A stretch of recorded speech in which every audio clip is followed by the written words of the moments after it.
Good evening, everyone. I'd like to welcome you to the retirement ceremony to recognize Gary Villalba, our Contra Costa County Veteran Service Officer.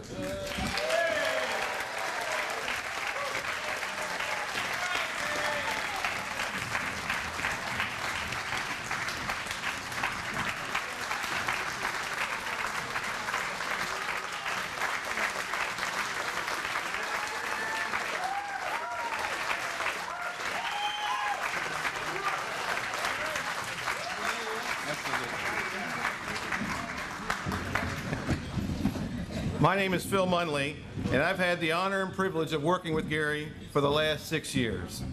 I want to thank everyone for taking the time to be here on Good Friday to honor Gary.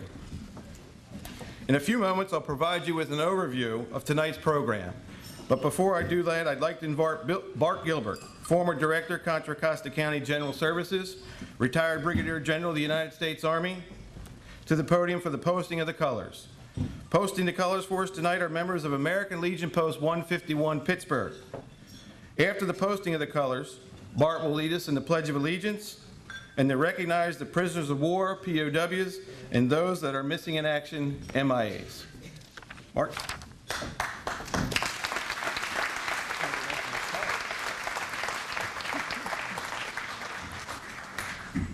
Could you please stand? Post the colors.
Follow me in the Pledge of Allegiance.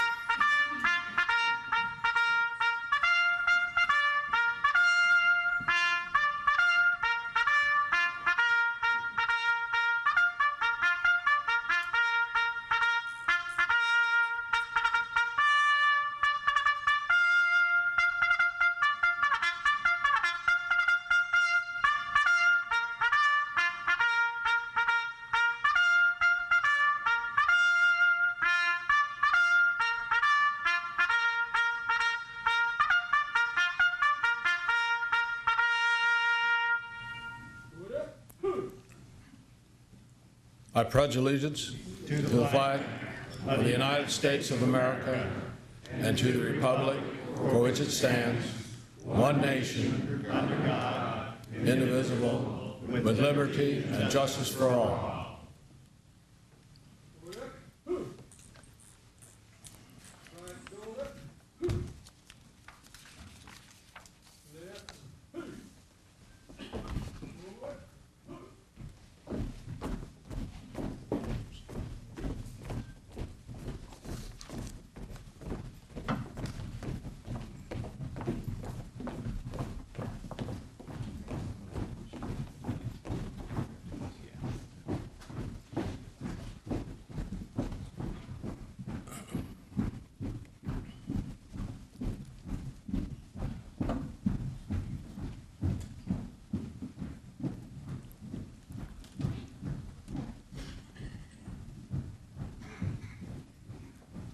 Would you please remain standing?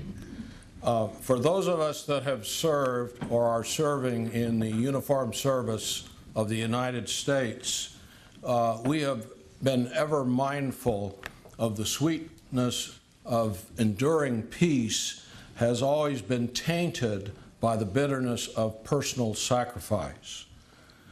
We are compelled to never forget, while we enjoy our daily pleasures, that there are others who have endured and may still be enduring the agonies of pain, deprivation, and imprisonment.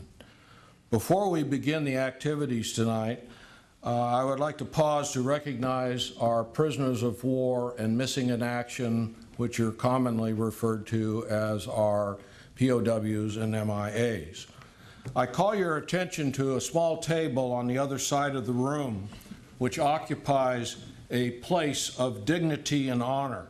It is set for one, symbolizing that the members of our armed forces are missing from our ranks.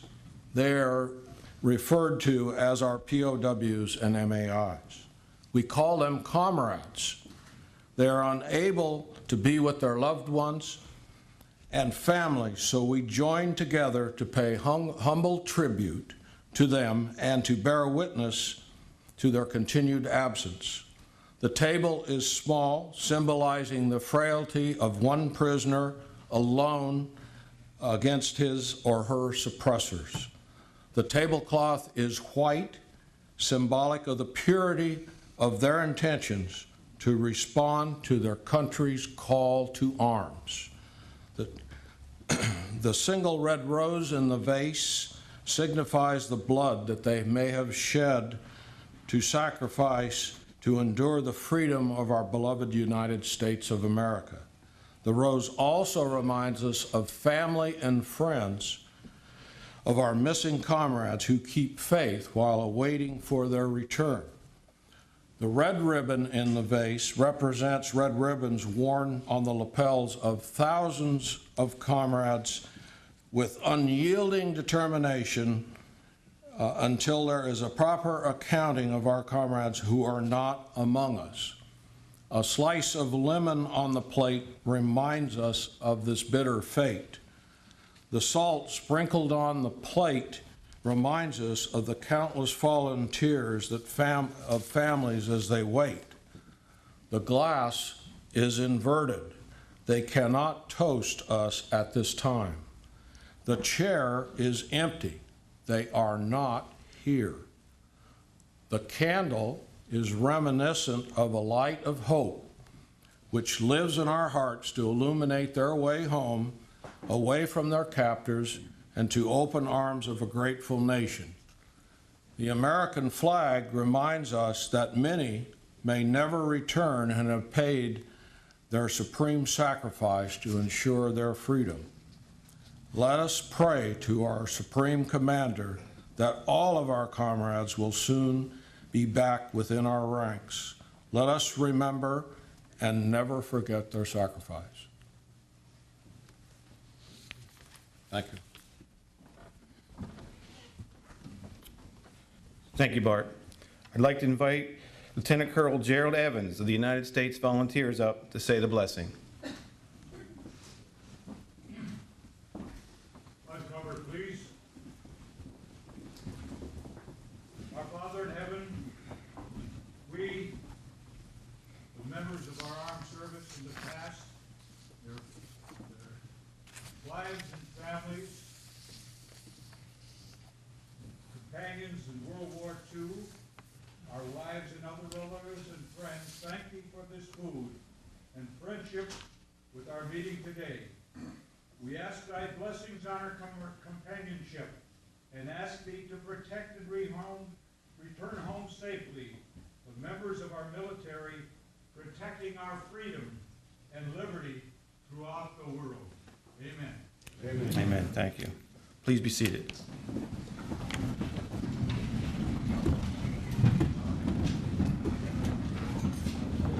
At this time, I'd like to take a moment to introduce you to our head table.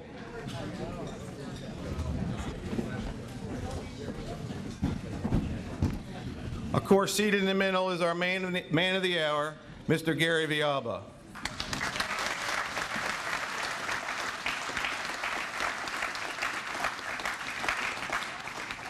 Seated to Gary's right, Miss Jill Martinez, who has been an employee of the Contra Costa County Veteran Service Office for the 20 years that Gary has served there.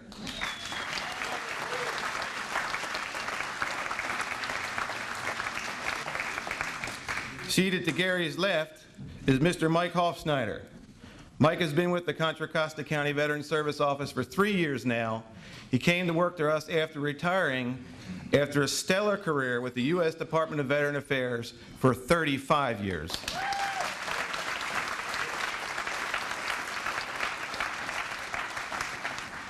To Mike's left is Miss Debbie Garcia, our Executive Secretary. Debbie has also been with Gary during his entire career with Contra Costa County.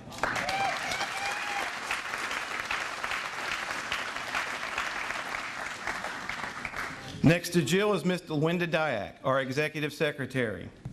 Luinda, by the way, personally made all these wonderful centerpieces that are on the table here this evening.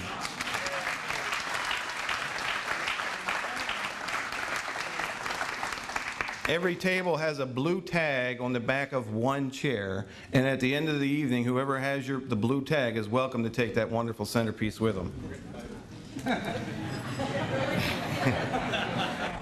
Next to Luinda is Mr. Mort Talon. Mort is a retired VA adjudication officer, current County Veteran Service Officer for Marin County, and along with Mort tonight is his new bride, Isabella.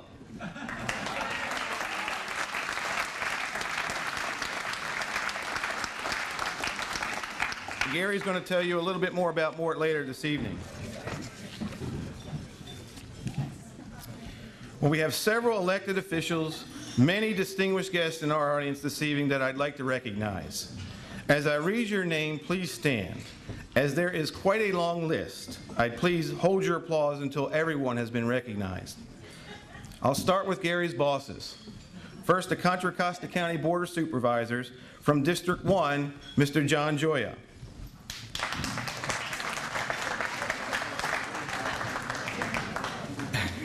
Very good. From District 2, Ms. Gail B. Alkema.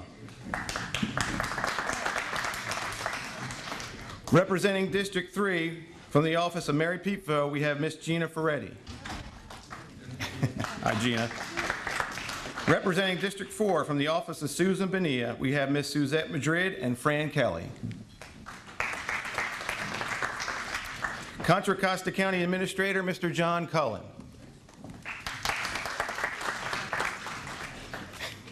We are also happy to have with us tonight the man responsible for Gary's nearly 20-year career with Contra Costa County, and that's the man that hired Gary, former Contra Costa County Administrator, Mr. Phil Batchelor.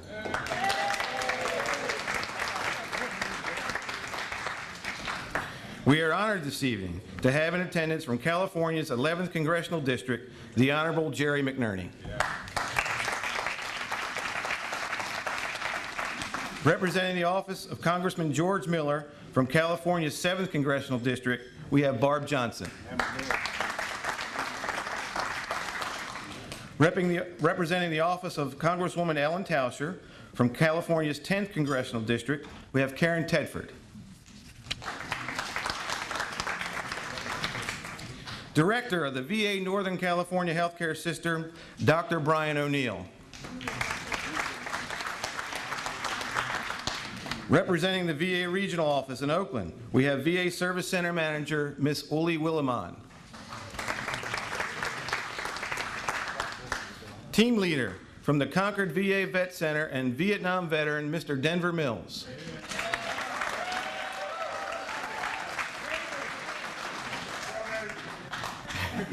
Absolutely. Representing the California Department of Veteran Affairs, retired Navy captain and former Navy aviator, Mr. Jack Kerwin.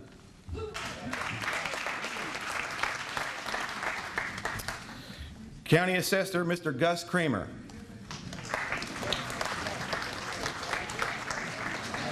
From the Superior Court of California, Executive Officer and Jury Commissioner, Mr. Ken Torrey. No show. Recently retired Director of Contra Costa County Building Inspection Department, Mr. Carlos Baltanano.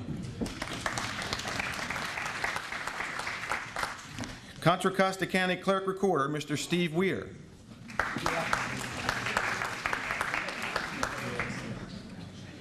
Contra Costa County Health Director, Dr. Bill Walker.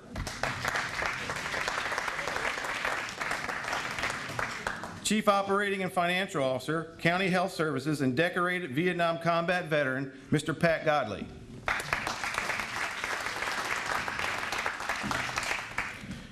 From the General Services Department, Deputy Director, Mr. Terry Mann, and our county liaisons for County Veteran Memorial Buildings, Mr. Dick Awinius, Real Estate Manager, and Mr. Steve Van Horn, Senior Property Agent.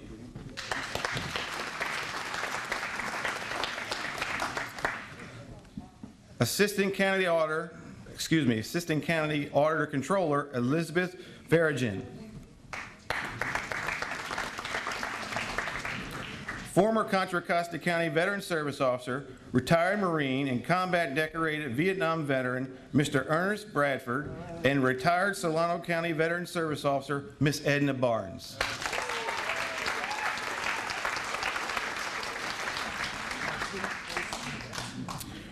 Current County Veteran Service Officers and members of the California Association of County Veteran Service Officers, from Napa County, Mr. Pat Jolly. From Sacramento County, Mr. Jeff Peeler, combat Vietnam veteran. From San Francisco County, Cheryl Cook. From Stanislaus County, Carolyn Hebenstreit. From Yolo County, Mr. Ted Pontilio. Ted is also the former mayor of the City of Davis and a former member of the Davis City Council. Ted is also a combat Vietnam veteran. Founder of the Sentinels of Freedom Scholarship Foundation, Mr. Mike Conklin. Mike is here this evening with his wife Peggy, and Peggy is a founding member of the Danville chapter of the Blue Star Moms.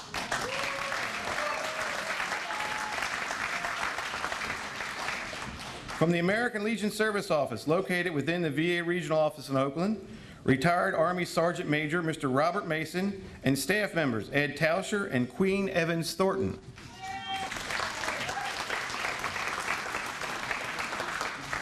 President of the Board of Trustees of the Lafayette Veteran Memorial Building, retired Colonel Al Cruz. Al is also Senior Vice Commandant of Marine Corps League Detachment 942.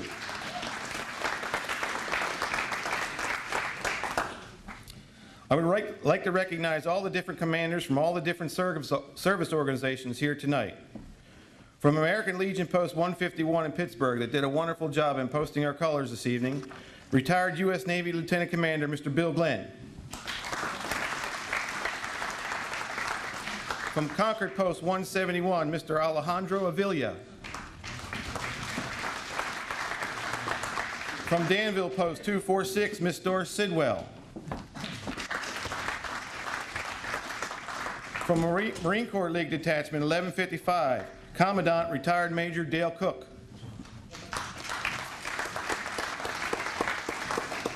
Representing the National Korean War Veterans Association, Dave McDonald. From the Military Order of the Purple Heart, retired Marine and combat Vietnam veteran Marty Blesky.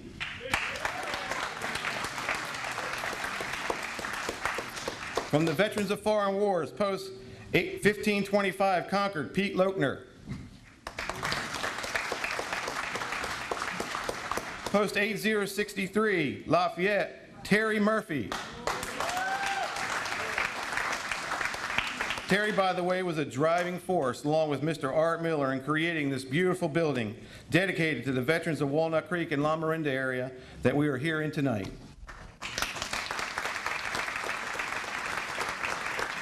Post 10789, Brentwood, Mr. Nick Papadakis. From the Vietnam Veterans of Diablo Valley, current President John Estes.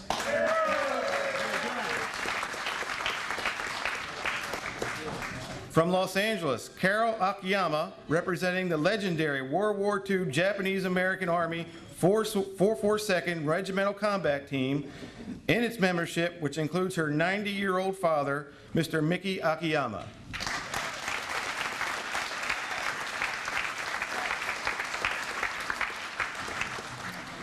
Gary has invited two very special individuals from the media this evening. Dave Padilla, CBS Radio and weekend anchor, and Mr. Dogan Hanna, Contra Costa County Times. Both of these gentlemen have done great service to veterans and their families over the years by their informative reporting of veteran profiles and important veteran affair issues. Gary wanted to emphasize that they are not on duty this evening.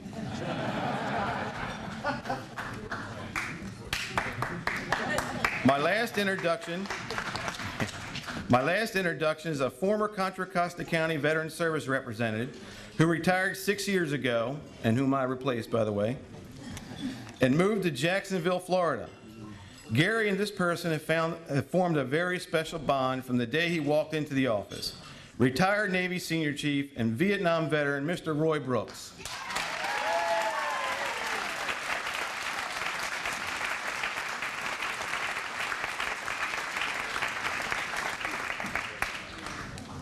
I do apologize for not being able to introduce everyone. As Gary has told me, everyone in the room is very special to him. We have a very full schedule this evening. We have a number of individuals who will recognize Gary for his contributions to our veterans, their families, survivors over the past 25 years, to include the last 20 years here in Contra Costa County. After our speakers, Gary will have the opportunity to say a few words. And if you've ever heard Gary speak before, you know we're in for more than just a few words. In any event, we'll begin our official program around 8:30. Tonight's dinner will be buffet style, and we're very excited to have Mr. Skip Hensley of the Pampered Palate Catering in Pleasanton.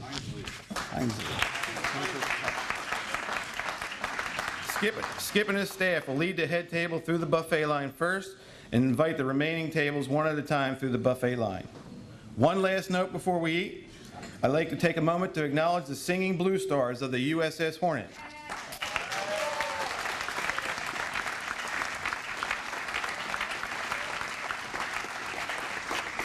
The Singing Blue Stars are a group of ladies who specialize in performing songs from the 1940s and 1950s. They entertain a variety of veterans and senior groups, VA hospitals, the American Legion, the Shriners, the VFW and Rotary Club, just a few of the groups they've entertained. Formerly known as the Singing Blue Star Moms, the common bond of the members is that they have sons and daughters or other family members that are currently serving or who are veterans of the U.S. military. Most of them have kids that have served recently in Iraq or Afghanistan. We are very fortunate this evening because we will have the opportunity to hear the Blue Stars perform. They will perform towards the end of the dinner hour and through the dessert. Get us into a good frame of mind for Gary's program, which will begin around 8:30. Okay, Skip, it's all up to you.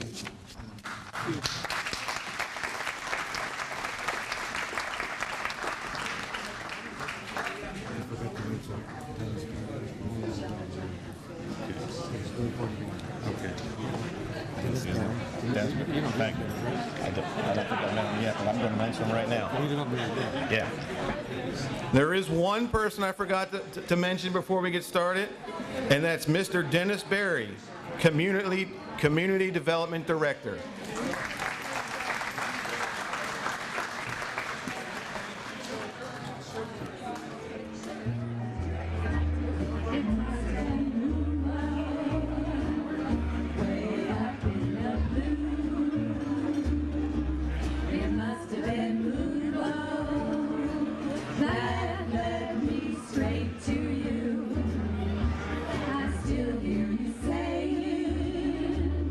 Dear one, hold me fast.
Thank you very much to the singing Blue Stars of the USS Hornet.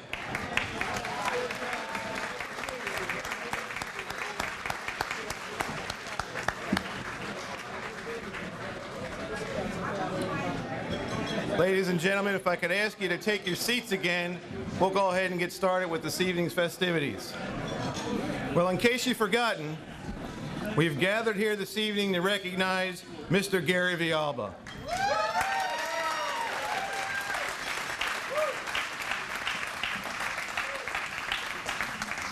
Gary was appointed by the Board of Supervisors as the Contra Costa County Veteran Service Officer on August 8, 1988. For those of you who don't know, the Contra Costa County Veteran Service Office has been a standalone department since 1946.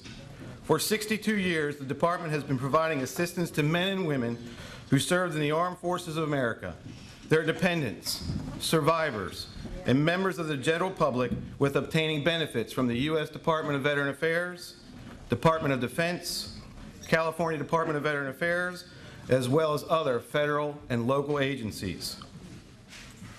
Prior to being named Contra Costa County Veteran Service Officer, Gary held the same post in Ventura County from October 1982 to July 1988. Between his time with Ventura County and his nearly 20 years with Contra Costa County, we estimate that Gary has brought nearly $1 billion to federal benefits for veterans and dependents he has served. That is just a staggering number.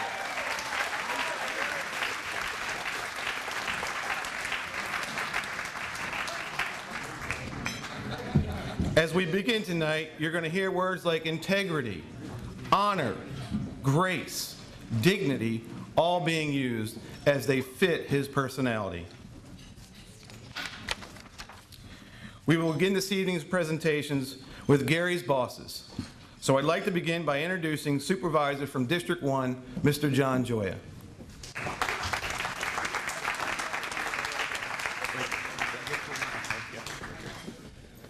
Good evening. Now, Phil is so prepared tonight, he is going to make a great new Veteran Services officer, right?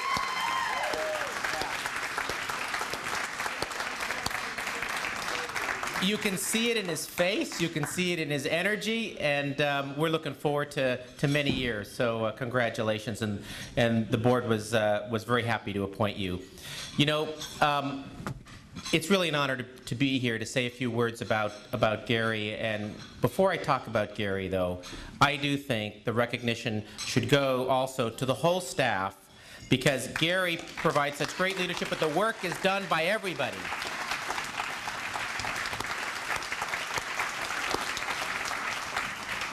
You know, about 30 years ago, I was this young college student at Berkeley, and my very first job... University of California, Berkeley. I was a college student at Cal, I'll say that, go Bears. And my very first job was working part-time as an assistant for the county supervisor from Richmond at that time, Tom Powers. And I shared an office with Veteran Services. We were in the county building. Ernie Bradford was the Veteran Service Officer, and he taught me well. And I saw firsthand the work of the Veteran Services Department. And, you know, it made me really appreciate all that they do. And the days that there wasn't anybody there and they came in to talk to us and we couldn't answer the question, we knew how complicated, you know, the issues were that you had to take on. And we also saw how much people appreciated all the work. So I just wanted to say that I know firsthand, and it's been a great staff, and Gary's leadership, the leadership of the past Veteran Services officers, and then now carried into the future, I think we're very proud of that in Contra Costa County. And yes, we can clap, right?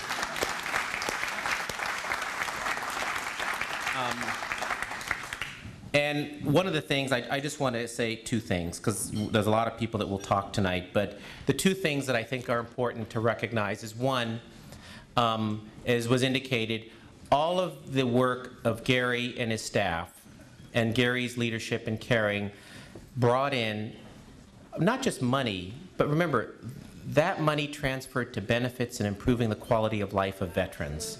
That's what it was about. It wasn't the money, it was what it did for the life of the veterans. And that Gary cares so much, and the extra time and effort that he spends.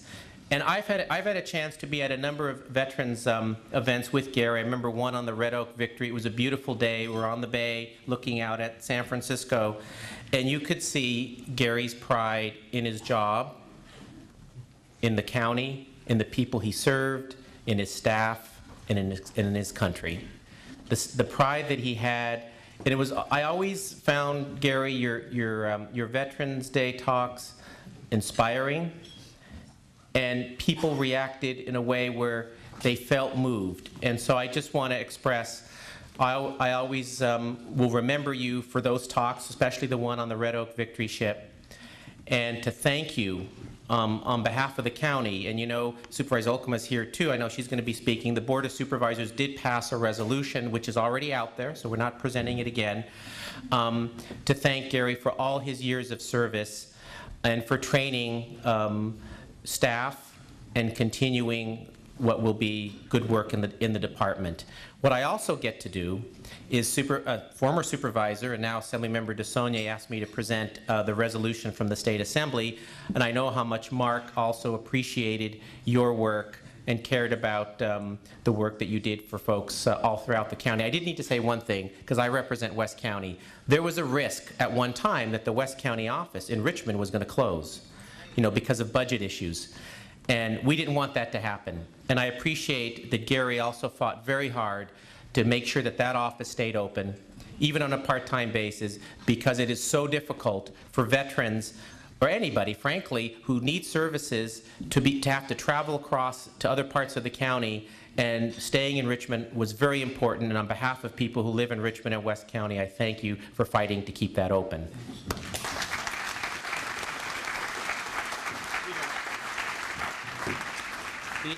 Phil is prepared.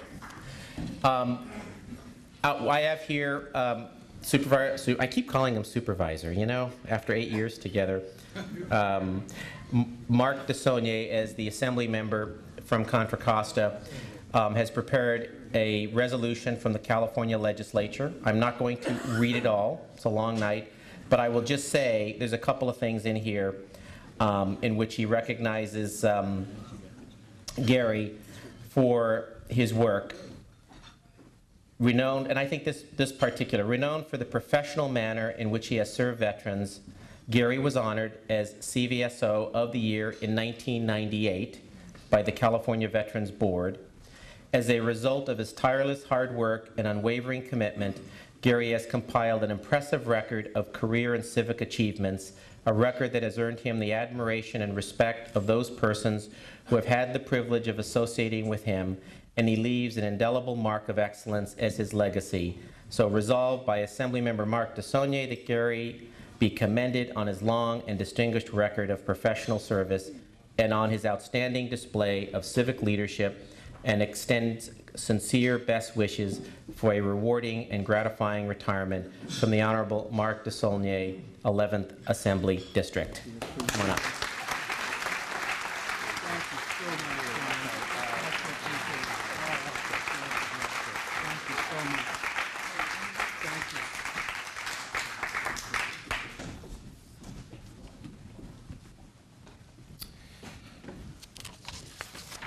Supervisor District 2, Gail B. Olcom.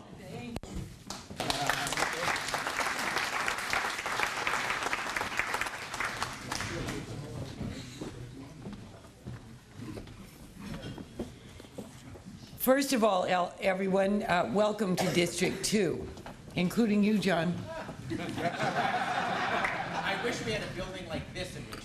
It took 26 years to get this building. I hope you ultimately get one too. It's really been the pride of the community. I'm Gail Olcom, and I'm delighted to be able to be with you this evening and to share such a wonderful event. The Board of Supervisors at our meeting already has celebrated and given a resolution and the kudos of the county family for all you have done on behalf of Contra Costa County. What we know is that we documented in the resolution to you your many accomplishments. And I was reading through the accomplishments today, and it is amazing how many organizations you represent and how many organizations who allow you to represent them, including the Purple Heart winners and recipients. And my general feeling was that I don't think that happens to too many people. And your accomplishments have been not only a credit to yourself, but to the veterans, but also to all the people of Contra Costa. I know you have many fans, and I believe that there are many of you this evening here, many people who you, no doubt, have helped, and others who have watched your work. I started thinking, and I always try to do this when we have a retirement, what is the one quality that is so different about him that has made him so very, very successful? And I started thinking, you know, when you meet someone, you can usually get a very good idea of whether they're being truthful or not, whether they're honest or not, whether or not they're going to give you an even deal or not. And I think it comes down to the word intent. I don't think anyone who's ever met you doubts your intent to do good. And I believe if there is an overriding gift of your life, it is your intent. And it shows through, and people do know. They really do know. You have given so much to the people who have given so much to us as a country. And you have been so supportive of people who have given so much. Your goal has been to assist others. How many of us can say that that's your mission in life, is to assist others? But that has been his goal. And everyone knows it. If I have to look at a way of a rewarding life, I would say that by your example, we all have really learned about how to do it and what our intent should be. And I'm very grateful that I had the opportunity to know you and to see you in action. And I think this evening speaks for itself. So the Board of Supervisors has offered a resolution, but I want to give you a little thanks, and this is just from me. So if I could get you to come up here, I really would appreciate it. This is a certificate of congratulations from me to you. Presented to Gary, upon your retirement from Contra Costa County Veteran Service Office, best wishes. We will all miss you. Good luck in the future. And it doesn't even begin to express how grateful I am for all you have done. And I thank you very much.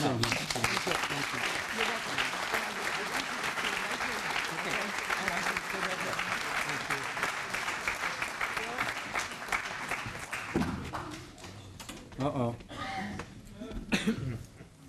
Got the ladder for the short person. She brought her personal physician for this. Dr. Walker. Bill Walker is the head doctor here. And I asked him for this presentation if he could join me in case I fall and need something quickly done to my hip. Yeah, I need your arm too. Yes, ma'am. This is really exciting. Hi. Really is a big crowd, isn't it? A while ago, Warren Roop stopped in at my office and asked whether I was coming tonight. And I said, yes, I was. And he asked whether I would do a presentation on his behalf. Warren is 6'8" tall. So... And he's a Marine. I'm hanging on to you, I'm hanging on to you. So, at this, I thank you all for this service. I hope I don't need their services. On behalf of the sheriff, I would like to recognize Gary, Veteran Services Officer, on the occasion of your retirement, remember, I'm the sheriff now, in special recognition of more than 19 years of dedicated and exemplary service to the county of Contra Costa. And what he has is a personal note here that says, I will always value your support and friendship, Sheriff Warren Roop, not William. Thank you so much. Okay, I'm gonna get down now, before I kill myself. Thank you.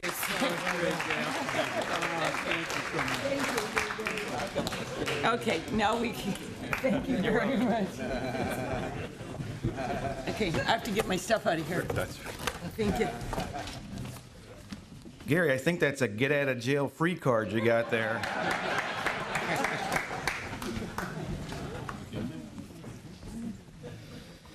From California's 11th Congressional District, we have the Honorable Jerry McNerney.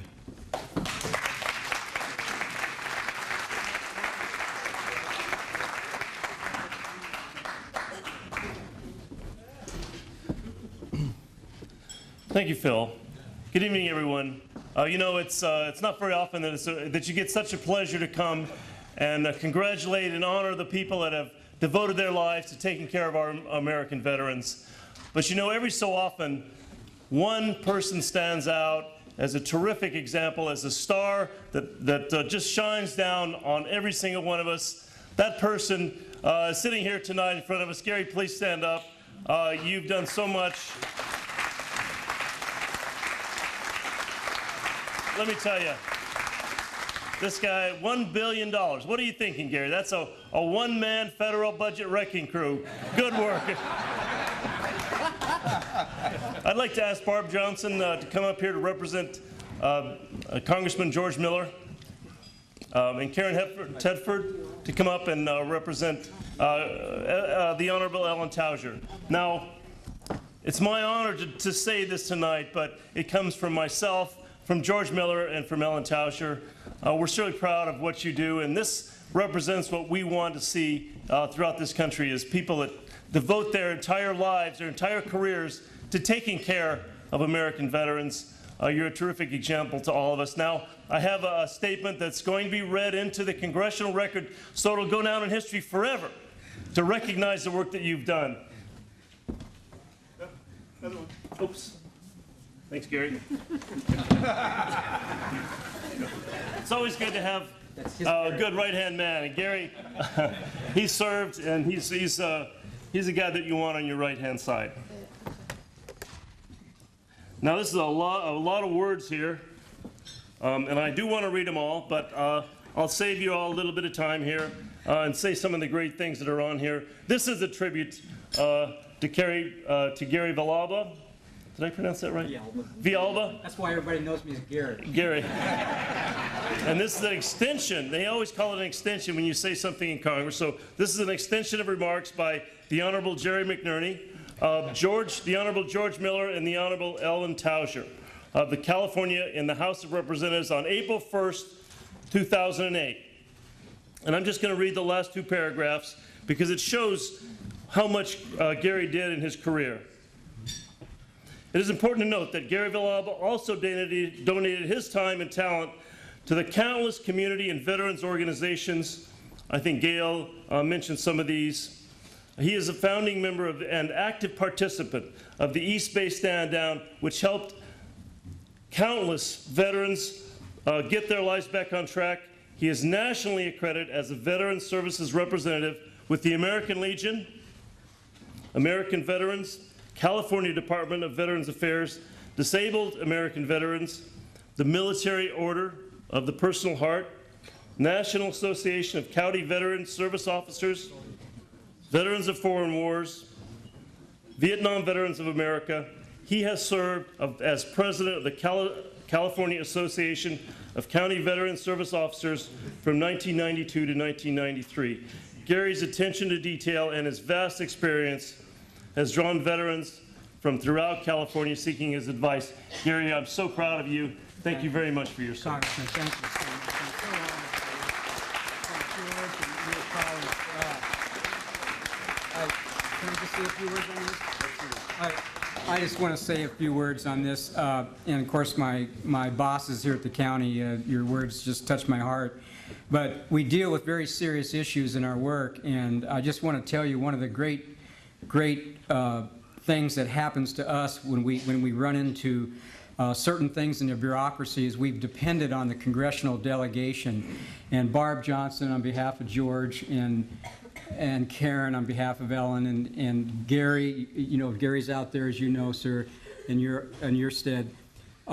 We sometimes have to come to you, but our job, hopefully, when people come to you and they don't know about us, you have sent us so many people over the years that we've been able just to take off your caseload. You don't have to do anything else, and we take them. So keep them coming. But I want to thank you. This is very special from the bottom of my heart, and all the offerings from the board, and that's happened a week ago and tonight. And I just am very honored by your presence here tonight. Thank you. You know, this guy has a charmed life. There's nothing more rewarding than helping veterans in this country. I can tell you that from a short experience I've had in Congress, reaching out. Veterans are so appreciative of what you do for them. So Gary has had a tremendous life and a tremendous set of experiences. Thank you very much, Gary. Thank you so much. I have to speak a moment of truth here, though.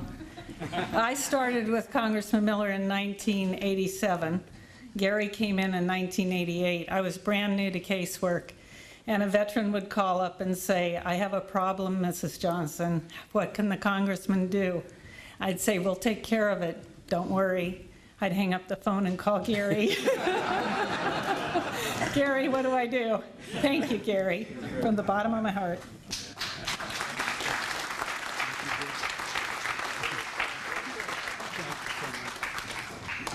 Yeah, it's truth time. When I first started with Ellen, the young man who did veteran casework told me about Gary, and shortly after, I don't know how I can do this, shortly after I started, my husband died of Agent Orange, and Gary was the first one on the phone and said, come over here. And we went, and he helped me get through the whole thing. And I have been pestering him for the last 5 years because he was so nice to me and to all the veterans. So I will miss you. And thank you very much from both Ellen and I. Thank you.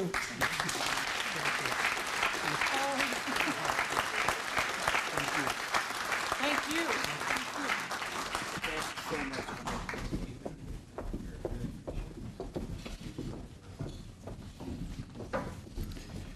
Thank you very much. The Director of the VA Northern California Healthcare System, Dr. Brian O'Neill.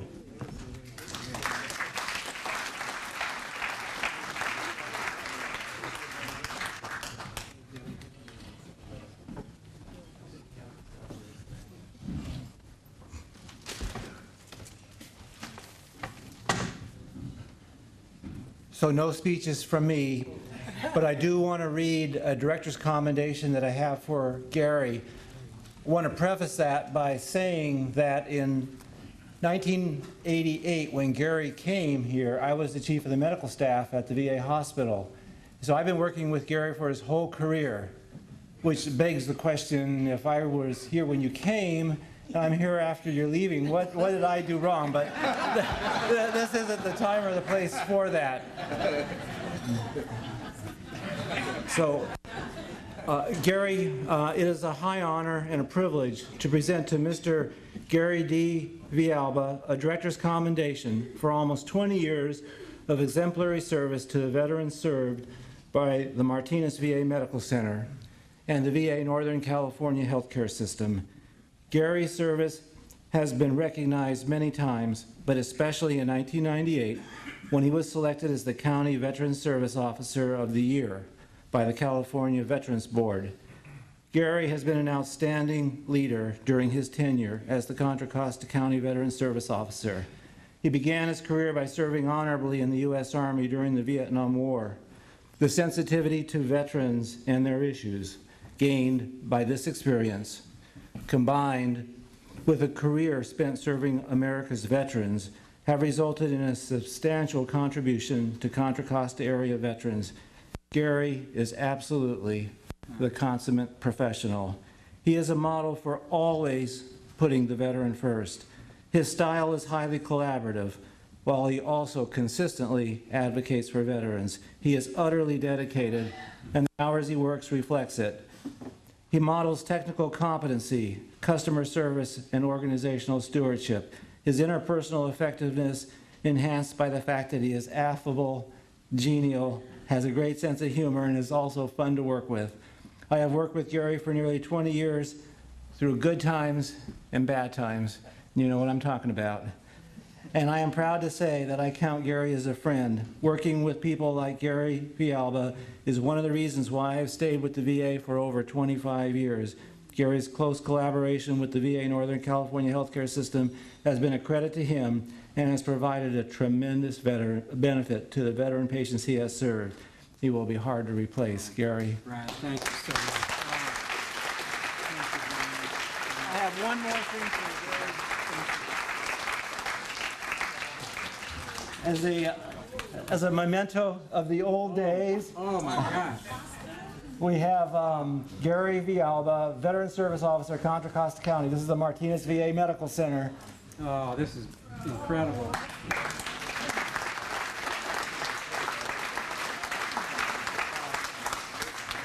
Good luck and congratulations, Thank Gary. you, Brian. Can I just say a couple words? It's your night, Gary. Okay. Thank you, Brian. You know, in terms of the Veteran Health Administration, and Dr. Bill Walker knows, I'm actually a Contra Costa Health Plan member as a county employee, and Dr. Walker and Pat know how I feel about the county healthcare system as far as my own care. But it's important for everybody in this room to know what kind of care our veterans receive at the VA medical centers throughout this great country, in domiciliaries and outpatient, community-based outpatient clinics, nursing homes. And this man here, who's director of the VA Northern California healthcare system, we have validated every single day in our office the praise that we get from our veterans, who constantly sing the praise of the physicians, nurses, clinicians.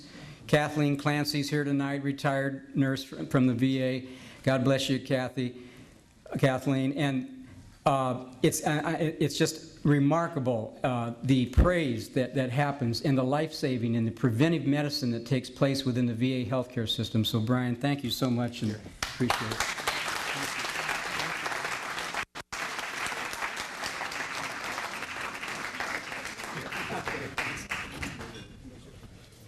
Representing the VA Regional Office, Oakland, Service Center Manager, Ms. Uli Willeman.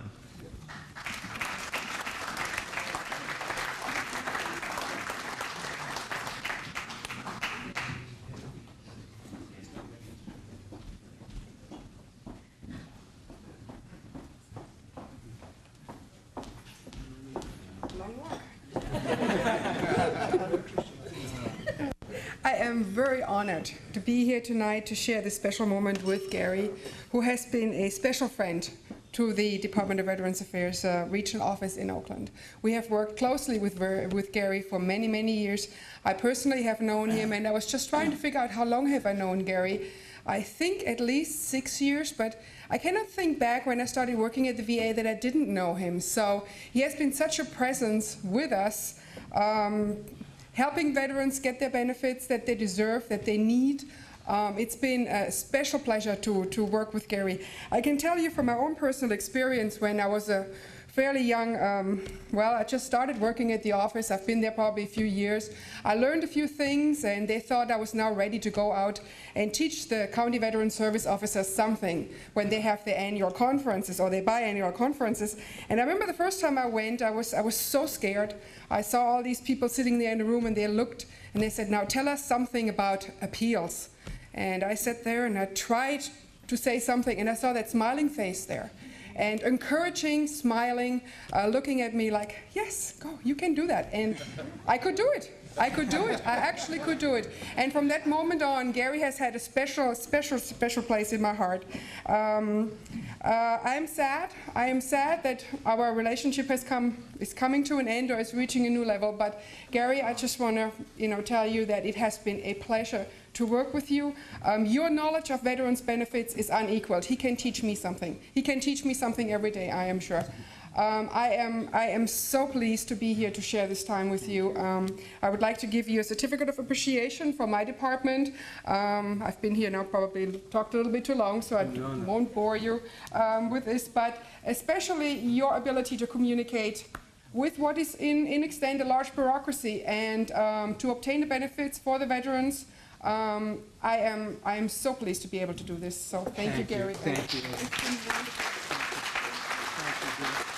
Thank you so much. The Veterans Benefit Administration is the third component of the U.S. Department of Veteran Affairs. You have the Veteran Health Administration that we just talked about with Brian, and the Veteran Benefit Administration, and Mr. Hofschneider is one of Uli's predecessors and nationally recognized and known. But the Veteran Benefit Administration deals with all the monetary programs that the VA administers. And you can imagine, as the Congressman said, it's not just the money, it's how it enhances their lives when they acquire the, and I stress the word earned entitlements. So I just wanted to acknowledge the Veteran Benefit Administration for the incredible role that they play for veterans, their dependents, and survivors, and the National Cemetery Administration as well, and that's the last and third component of the VA. Thank you.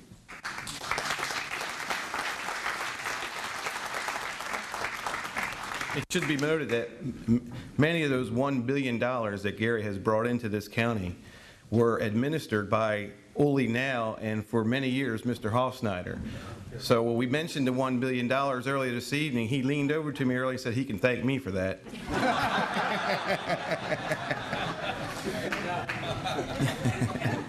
From the Concord VA Vet Center, team leader and Vietnam veteran, Mr. Denver Mills.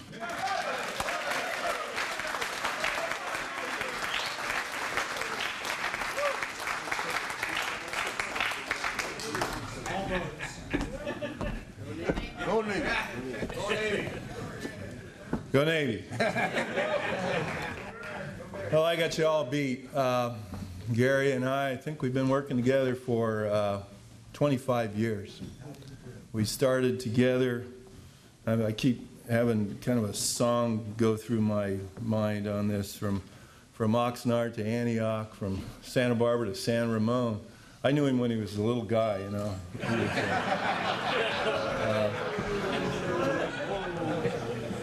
What gravity does to you. It's been an incredible path that we have shared together. I've learned so much from you. A lot about veterans benefits, but a lot about behaving myself too. I'm going to miss the part about the veterans benefits, but you know, I know you're kind of like my big brother. I know you'll be watching, and we'll be doing stuff for quite a while together. You've become a legend. You really have, in the state of California, and the money part of it is nice, but you've really touched lives. You've changed lives. I know you've saved lives too, and you can't really put a money value on that. You really can't. And the people that we've worked with together have been incredible people. We've talked about some of the most incredible people in our country we've got to meet together and work with together. And they've gained so much from meeting you. We talk about them as heroes, but I really think that you are a hero's hero. Yeah.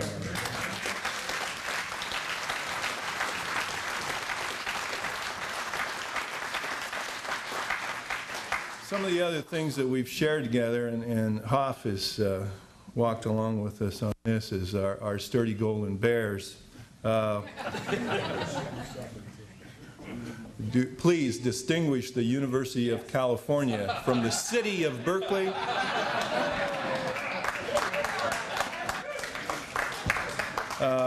I'm proud to be a native. My great-grandfather is buried right down the street here, but you got me beat on that. 7 generations just in Santa Barbara, I think. And we love our state. I think that, again, if we look at the state of California, you are truly one of California's greatest gifts to veterans. And I don't know if this young Navy chief, and we're trying to figure out if he's a Bears fan or he's been seen wearing red, and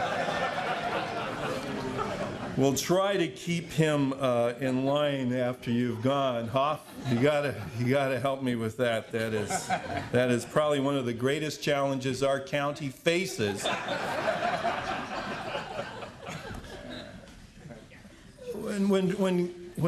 When Gary comes and talks to veterans organizations, one of the things that he always says, he always will say this, he'll always say, thank you for your service to our country. And I want you to join me tonight in thanking Gary Villalba for his service to our country's veterans.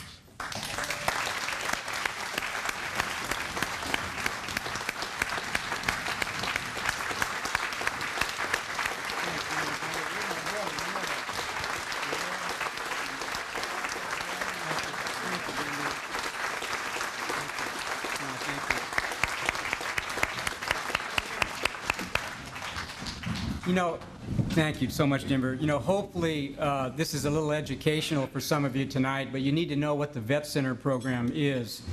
And it is part of the Veteran Health Administration of the VA. And as most of you may know, the poor part, but as most of you know, our Vietnam veterans who served with courage and valor, just like all the generations that went before them, and they answered the call of their nation.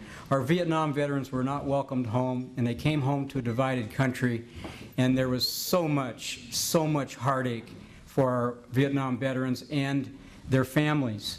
And so what came out of this is through Congress, some initiatives went forth, and a special component out of the Veteran Health Administration was born, where they put these little centers called vet centers run by Vietnam veterans, professionals, clinicians like Denver Mills, and staffed, so that veterans who were literally at times being thrown out of VA medical centers, the country wasn't ready for the kind of injuries and illnesses, wounds that our Vietnam veterans had. It was a divided country in the war.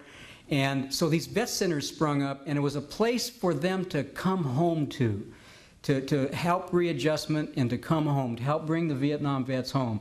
And that's what the Vet Center program is. In Denver, no doubt, everybody knows them. They truly are the best. We're very proud of the Concord Vet Center because of the presence of Denver and his incredible staff, William Jackson, and so many people there. So I just wanted you to know when you hear the term Vet Center, what that means. It's for our Vietnam veterans and their families, and they deal extensively with post-traumatic stress and sexual trauma issues and so many other readjustment things. So, and it goes on and on. So, okay, he's giving me that. Actually, the majority of the veterans coming in now are... No, absolutely. And I just wanted to give you the origin. Yes, they take care of all combat veterans, and right up to our Operation Iraqi Freedom and Enduring Freedom. So absolutely, and I'm sorry I didn't mention that, but I wanted you to know what the genesis was for the Vet Center program. But they serve all veterans now and all combat veterans, and they've opened up extensively to all of our current wonderful warriors that are coming home from Afghanistan, Iraq, and around the world. So thank you.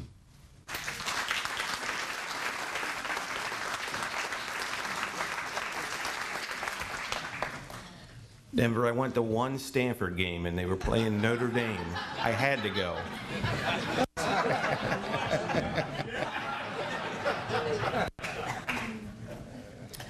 Representing the California Department of Veteran Affairs, retired Navy captain and former naval aviator, Mr. Jack Kerwin.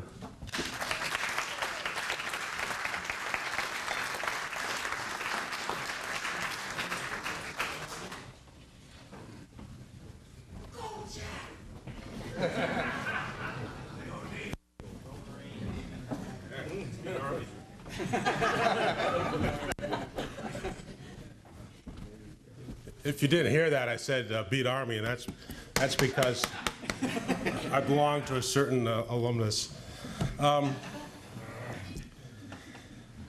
You know, I, like the supervisor, was trying to think of how to describe Gary in a single trait. You know, and as I hear and as I know, because he's taught me, I look old, but I've only known Gary for about 4 years, and he taught me so much about serving veterans, being a veteran advocate, and how important not only Contra Costa County's CVSO office, but all CVSOs are to serving all of the veterans through this great state. It was just amazing to me. He was just such a mentor to me. And it's not only his breadth of knowledge, how he reaches out and individually touches the veterans he meets, but it's so much more. And as I was driving down here, I kept trying to think, okay, so what is it? So what is it? And there's only one thing that I could think of to describe Gary, and that's a man with a very, very deep soul. And I appreciate that. From the bottom of my heart, Gary, and from the entire California Department of Veterans Affairs, I want to thank you for your service, not only as a veteran, but as a County Veteran Service Officer. Thank you.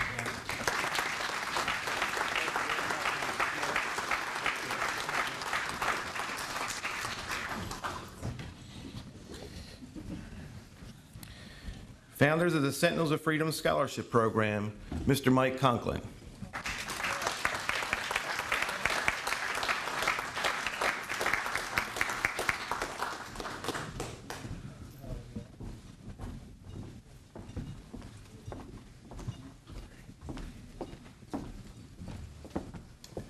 Well, of course, it's my great honor to be here tonight. I am not a veteran. I don't know what all of you veterans faced or feel or remember. I can tell you what your parents remembered, but I can't tell you what it was like to be a veteran. I've known Gary now for about 15 years, and every time I've asked him about an issue with a veteran that I was helping or that we wanted to help as a community, he had all the answers, and very quick, and has been a tremendous resource, tremendous soul, and a lot of integrity with this man. And I think that's the word everybody's searching for, is integrity. He wears it. He carries it everywhere he goes. And we have been, as a family, Peggy and I, as parents of 3 Army soldiers, to have a resource like him. I often tell people in the VA and in my travels, if we could reinvent Gary, we would be much better off across the nation.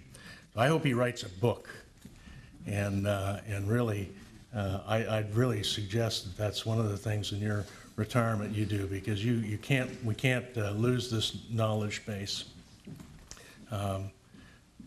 Recently, in the last couple of weeks, we had one of our new Sentinels come to town, and the first place I took him was up to meet Gary, a young man, Silver Star recipient, 6'4", 300 pounds, great young man. He's going to come here and go to work for our fire department. But took him first place to meet Gary, sat down, and Gary fired off about 35 questions in 2 minutes, and had this guy boxed in and knew exactly where he was going and who he had talked to, everything. And the guy was pretty well prepared. But it was neat to see Gary work, because there was nothing that this kid said, or soldier, I should say, said or described to him that he didn't know about. And it was really just to sit back and watch them interact, and the way he treated them with respect was just tremendous. So I know that will continue in this organization that you built and the people that you have, and we've just been blessed, Gary, again, as parents, and all the Sentinels that have come to the Valley. We've all sent them all to meet Gary, and he's done a tremendous work. So thank you, sir. Thank you, Mike.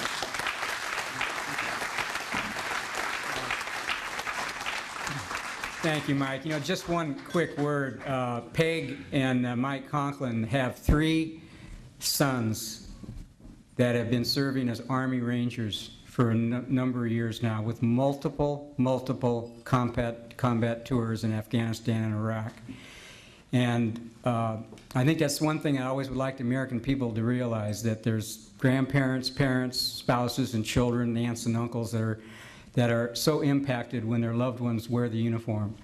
And so Peg, you know, Godspeed to all 3 of those wonderful Army Rangers. We know they're going to come back home to us, and I'm so proud of them and all the men and women in uniform that are serving this great nation today.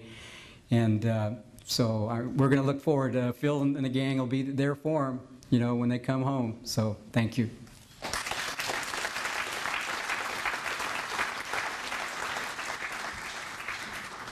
Gary, I want you to know I talked to Peg in the hallway. The first boy will be home in July, and he'll be right in to see us, so we'll make sure he gets taken care of. From the American Legion Service Office, Oakland, retired Army Sergeant Major, Mr. Robert Mason.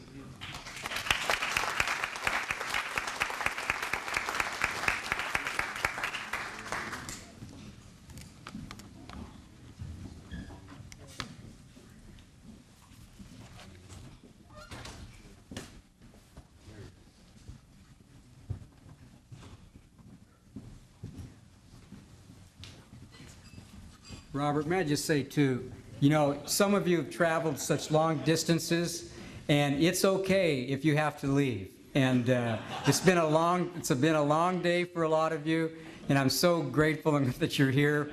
But I don't know how long this is going to go. So, okay.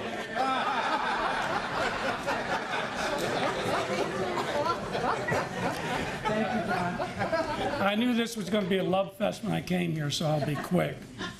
But Gary and I go back a long ways. We both shared Army boots. We're both runners. We're both workaholics. We both follow the American Legion Code of Ethics, which is for God and country. And we devote our lives to taking care of the most important people in America.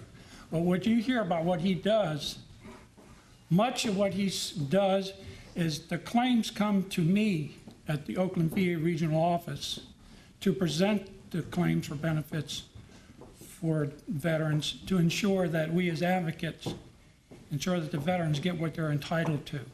Many of the people's names that I heard in here and their families, I've represented before the VA in terms of getting those entitlements. My office on an average year gets $130 to $140 million in new benefits for veterans in Northern and Central California. And much of that comes back to Gary and his work. And I just want to say that he sets the standard for everybody in this work in the state of California. It's not just what you're hearing here, it's what I hear from everyone else who does what he does. I work with 48 counties in California, and all of them want to be like him. But that just doesn't happen because this is a love affair. This is not a job. This is a life dedicated to taking care of the most important people in America. And some people understand it and some don't. That's his love affair, and for that I thank you. Thank you, Robert.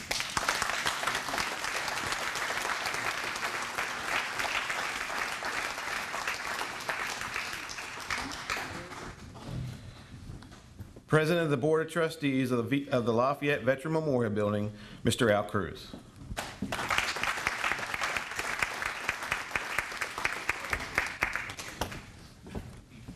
First of all, thank you all for coming here tonight. On behalf of the Board of Trustees and the Lafayette War Veterans, we'd like to welcome you to the venue here. We sincerely thank, in front of the members of Congress and their members of their office of the congressmen and women that are here tonight. We would like to thank the County of Contra Costa, City of Lafayette, and the City of Walnut Creek for making all this possible. We, as the new stewards of this venue, take this responsibility seriously, and we urge you to come down and visit us at any time. If we didn't serve the community here as a Veterans Memorial Building, then we have no purpose. And we take that responsibility very seriously. Anecdotally, if I may, and this will be, you'll see this in the bar when you walk in, I'll just lay it out there, and some of you heard this story. A gentleman, one of our Contra Costans, was out walking his dog and noticed a house that was being emptied out, and there was a Dipsy dumpster right next to it. He noticed as he passed a metals case, and in that, and knowing that from his father, jumped in the dumpster and went looking and found what he feared he would find, which was this particular veteran's medals, a certificate from Franklin Delano Roosevelt citing his death on the USS Oklahoma on December 7th, 1941, Purple Heart certificate, and pictures of the young man. A brand new ensign, and the other picture. And I'm sorry that you all can't see this, will be up there in the bar. I just want to let you know this is here. He put this together as best he could, wrote us a quick letter, and Mr. Joe Ryan of this county then left it with us. We hope to become the repository of many things like this, because there's a million stories out there, and it represents each one of us here. And as long as we can be of service to the members of the community and help the family remember and do it. We're trying to get this back to the family. All we know now is that the next of kin was his mother in Fresno, California, so we know he was a young Californian, but he died in 1941. There's a letter in the back of on one of the pictures from his father, just saying, "This is my beloved son, died on the Oklahoma," and talks about the circumstances. And this is not to take anything away from what Gary has done for us, and I'll come to that, but it's also what we are all about. So we, who share the title, not title, we are the members, we are the Armed Forces of the United States of America. Nobody takes that away from us. Nobody takes that away from us. And in that context then, if a measure of a man is his friends and the people and his colleagues that have a deep respect for him and care, then that clearly is here tonight. And if the strength of your friends gives a person courage, then the combined strength of all the friends here give you a measure of courage that doesn't begin to match the courage that you, Gary, have demonstrated in your convictions, the courage of your convictions, and the quality and service of your work. And you do us honor, sir. And so from the Armed Forces of the United States of America, and a recent retiree that goes back to 1966 in Vietnam, to being called up for the Gulf War, to being called up and returning from OIF 1 and 2, we all thank you. I am just a small portion of this. We would like, and this is from the Lafayette War Veterans, but merely is a token of our appreciation and respect. It is merely a symbol that crystallizes, we hope, everything that everybody here has tried to express and has expressed so well tonight. And this is just a part of that. But without you, sir, your service validates what we strive to protect. Your service and your life marks you as a man, and we are all better for knowing you. Thank you, sir.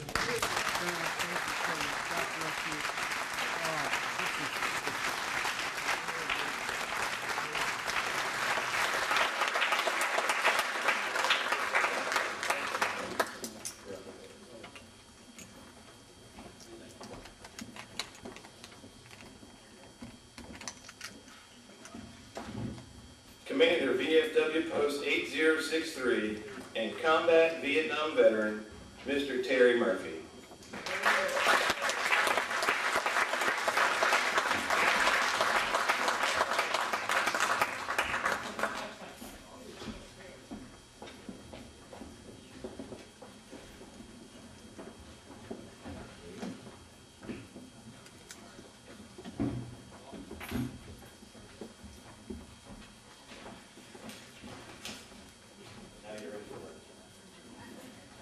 Good evening, ladies and gentlemen.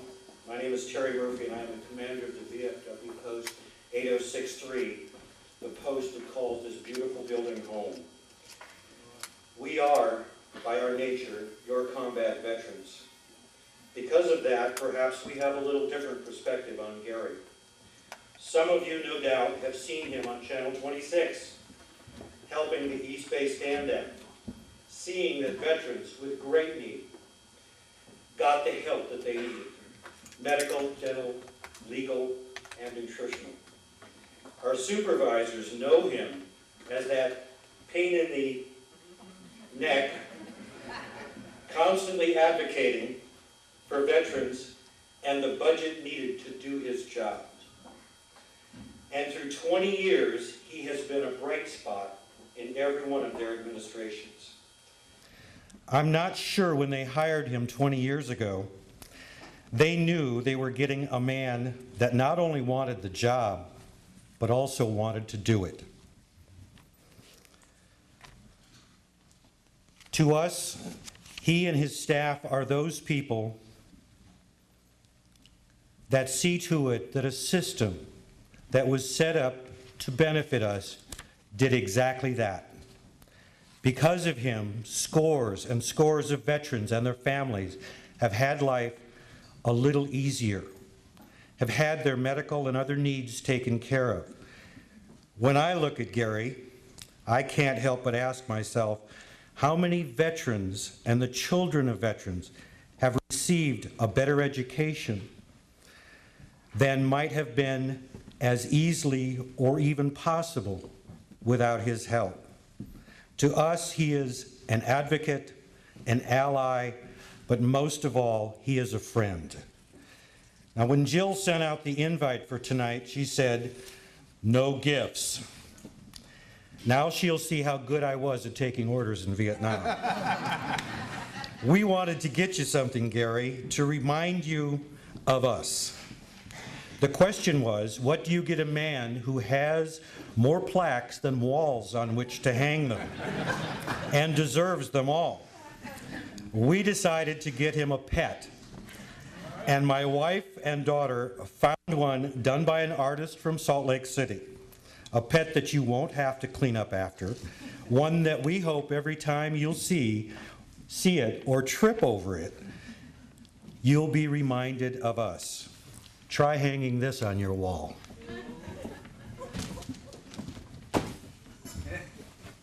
No.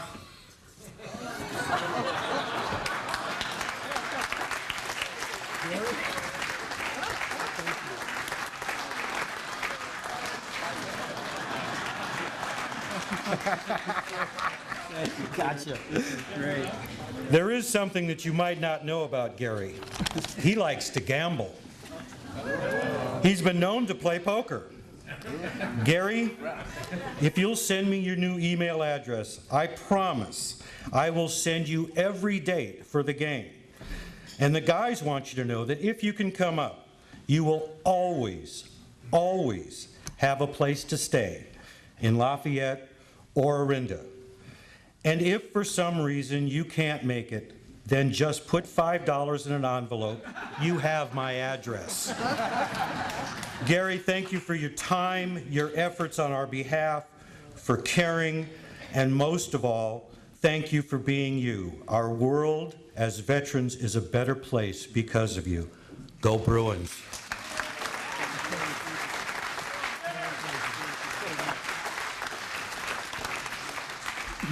It's penny ante and a nickel limit.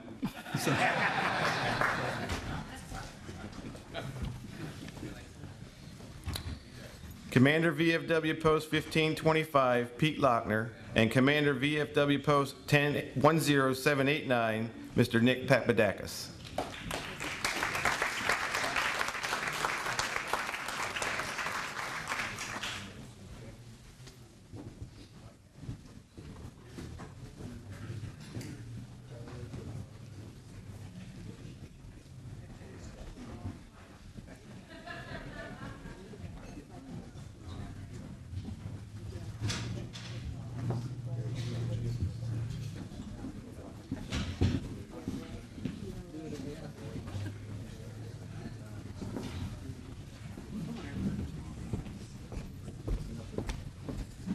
Hi, Gary.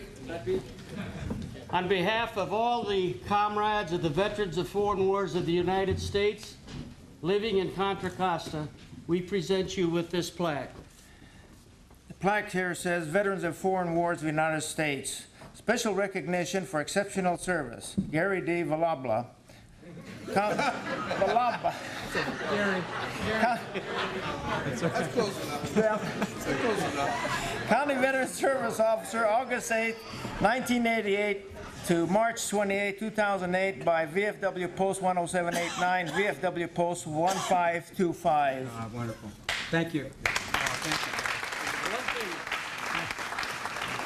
One more thing, Gary, when you retire, the grass grows this much every day. Wonderful. And is it going to be the best job I ever had? Yes. Okay. Thank you very much. Veterans of Foreign Wars.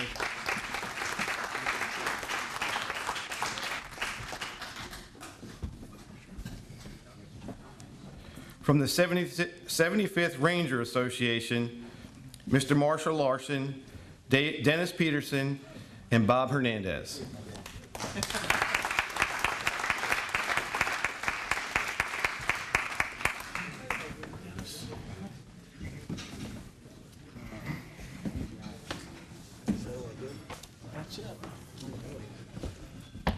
Well, everybody's been praising you, Gary, and you deserve every bit of it. I can't really add too much more to that, but what I can do, and we've been talking Rangers and LERPs, and we wish to have you in our organization, so we have this plaque bringing you into the organization as an honorary member. Dennis, you want to read that? Plaque says, Gary Villalba. I learned this from John Estes. Villalba, having been unanimously approved by the Association Board of Directors, is recognized as an honorary member of the 75th Ranger Regiment Association, Incorporated. Now, I know that when Mike Conklin was up here and when Gary talked about his 3 sons that are Rangers, you got a picture in your mind of what a Ranger looks like. It's wrong. This is what Rangers look like. Gary? Thank you so much. And your challenge coin with your life membership number and your name engraved. Oh, thank you, Marshall. Yes. And Bob, we also have the Life subscription magazine for patrolling, which is our official magazine for the 75th Rangers. Oh, congratulations.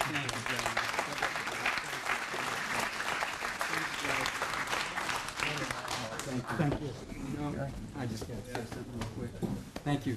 You know, all of our military, we have so many units in different levels in our military that are all so sacred in my humble opinion. And then there's so many, you know, you hear the term elite units or whatever, and there's those that have to go into harm's way and do unbearable things and whatnot. And just to be an honorary member of the Marine Corps League, honorable member of Vietnam Veterans of Diablo Valley Lifetime, these are lifetime memberships that's been bestowed, and then the 75th Rangers, it's just beyond anything I can imagine. Thank you.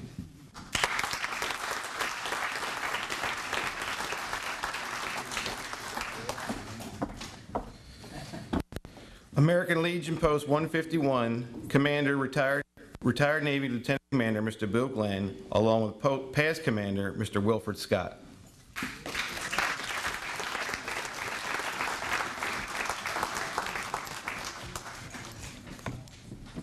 Although my time with Gary has not been very lengthy, and being a 30-year veteran and a Vietnam veteran myself, I come to realize through work as a civil engineer Corps warrant officer in Vietnam during the period 1969 and earlier in Thailand in 1960, bringing one of the first CB teams into the country for surveillance purposes under the John F. Kennedy program. I understand his hardships in the field, but more importantly, I understand what Gary can do when Gary sets his mind to solve veterans' problems. He's outstanding, and that's best I can say about it.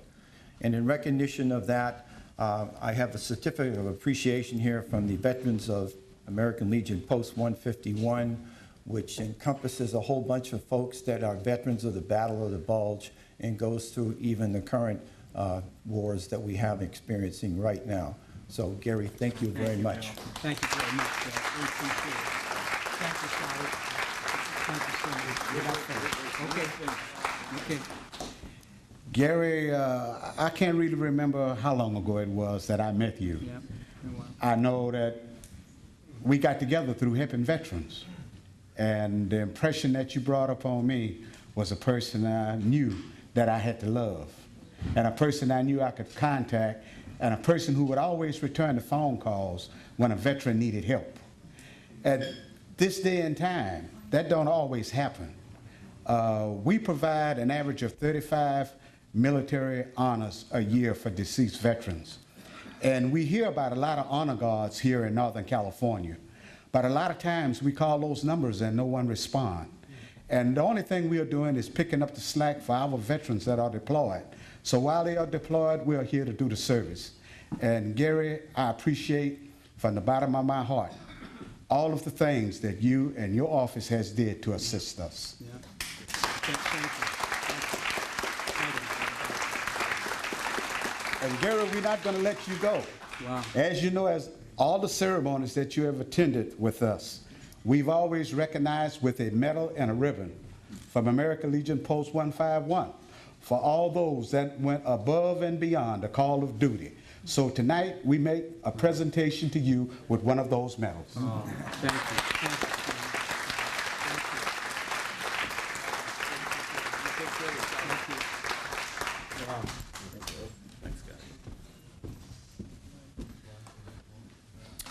Representing Marine Corps League Detachment 1155, retired Major Dale Cook.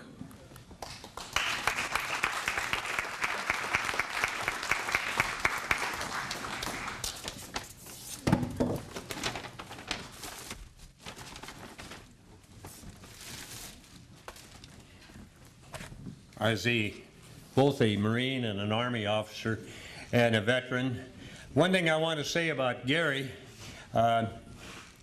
he's persistent. I filed my first application for a VA help in 1946 after World War II, and I kept getting delays, but Gary said, never fear. Just a few months ago, it got approved. So after 62 years, you know he's persistent. But one of the things that I liked about Gary is that at the time we had formed a new Marine Corps League here under Will Wilcox, and Gary came down, and the first thing he started preaching to us is that if you needed help, it was here. Quit running around, quit deal. The brothers are here. The brotherhood includes the veterans, what the men you were with, and it didn't matter anything.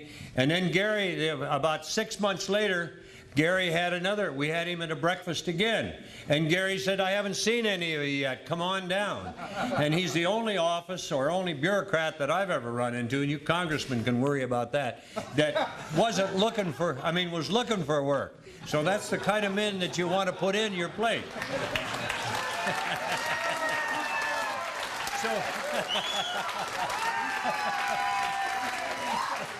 So Gary, if you've ever been to Gary's office, the wall's about this long, and I looked at it the last time I was up there, and there was no space on the wall for any plaques.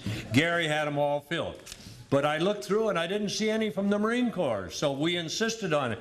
So my detachment out in Brentwood decided that we were going to honor Gary, and last night we had a meeting. And the guys, I said where I was going to come down here tonight, and they said, be sure and tell Gary thanks, because I think 2/3 of our 82 members have been in and out of his office and have had help. You can't ask for any more than that. But since he hasn't much room on his steel, we decided to give him a little medal. So we're going to award him what we call our Distinguished Citizen Award. and in appreciation for meritorious service.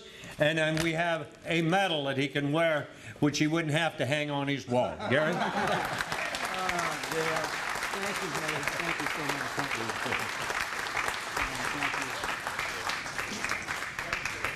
Step of 5. President of the Vietnam Veterans of Diablo Valley, Mr. John Estes.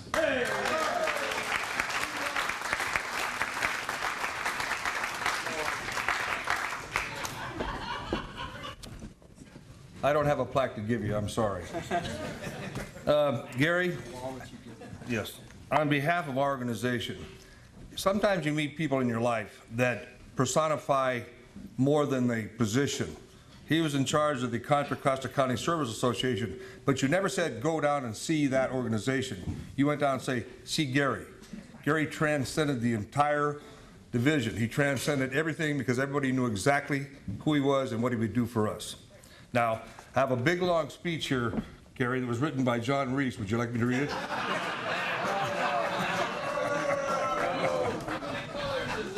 Anyway.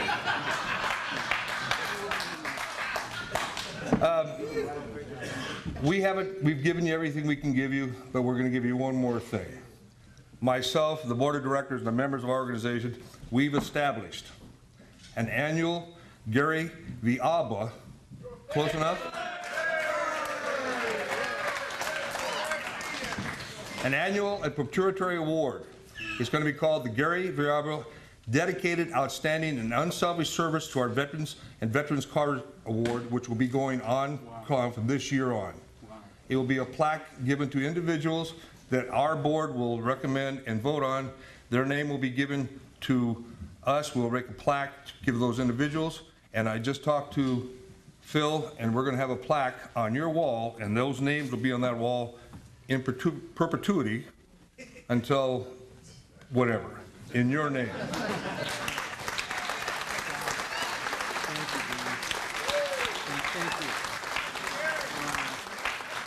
I'd like to have all the past presidents of our organization, the Vietnam Veterans of Diablo Valley, stand up.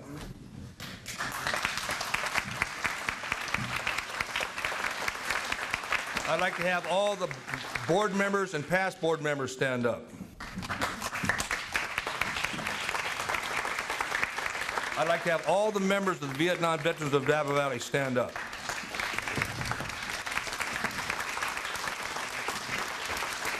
Gary, we not only honor you, we wish to emulate your service and be better off because of what you've done for our organization. Thank you very much.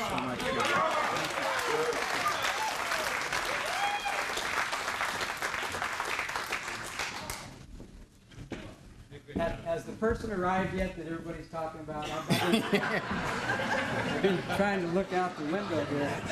I told you at the beginning, if you knew Gary, we were in for more than just a few words. Representing Ladies Auxiliary of VFW Post 6435 Antioch, Miss Dorothy Fisher.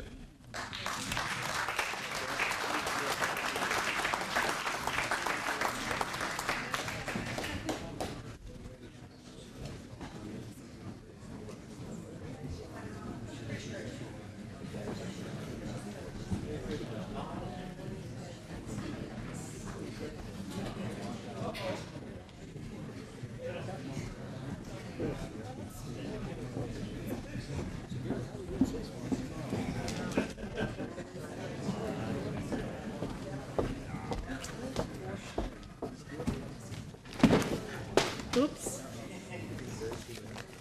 Okay.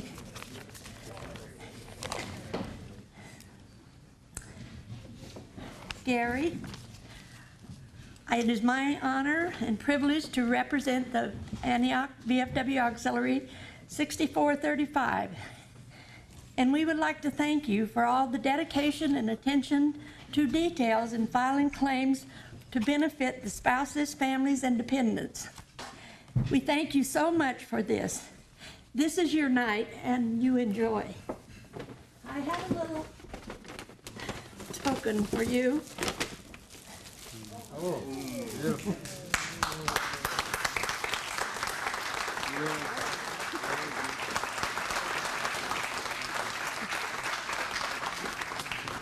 There's no alarm in there, so you can. Thank you. Thank you very much. Thank you. You know, You can have just a caveat on this auxiliary, they've contributed over $100,000 to our East Bay stand down. Over $100,000. And it comes from bingo.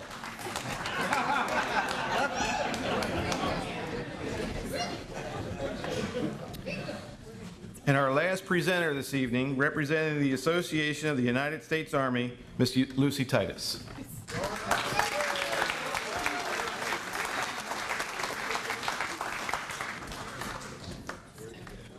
As they say in the old country, I have some good news and I have some bad news. There will be a little speech, but I'm the last one. So it'll be just a little speech. Gary, you and I have known each other for 18 of your 20 years. It's been always a pleasure. First of all, let me tell you, I represent about 133,000 people in the Association of the United States Army. About 80% of those are veterans, soldiers. We have some civilians also. Out of those, about 20% live here in California and in the Bay Area. And I would really have to look and think if I find one of them who hasn't been through your office and through your care. One of them, of course, my late husband, fought with Gary, literally fought with me too, for 8,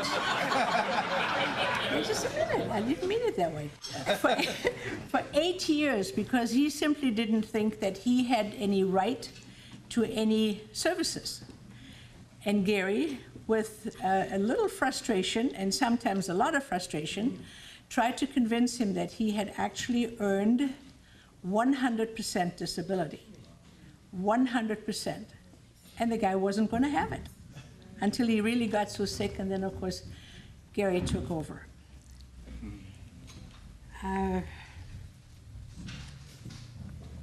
Gary is passionately involved with his veterans. Not the veterans, his veterans. So with great humility and tremendous gratitude, I would like to read a sentiment before I show you the plaque. This thing weighs a ton. Holy Toledo. I got it. I got it. Now they help me.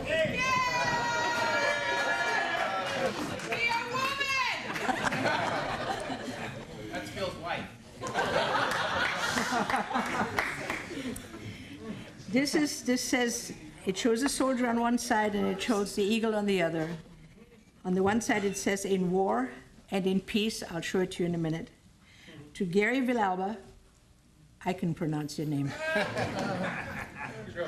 County Veteran Service Officer, 1998-2008.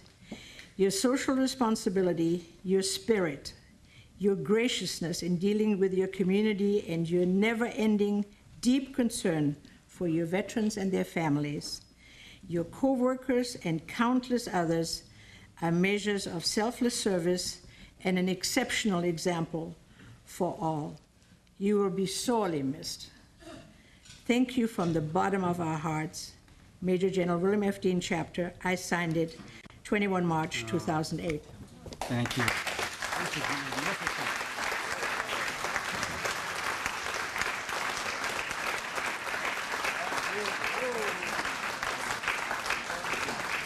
Thank you, Richard. Oh, wow. This is incredible. All these are unbelievable. I know I promised that was the last one, but we do have just one more. From the Military Order of the Purple Heart, Mr. Marty Blesky.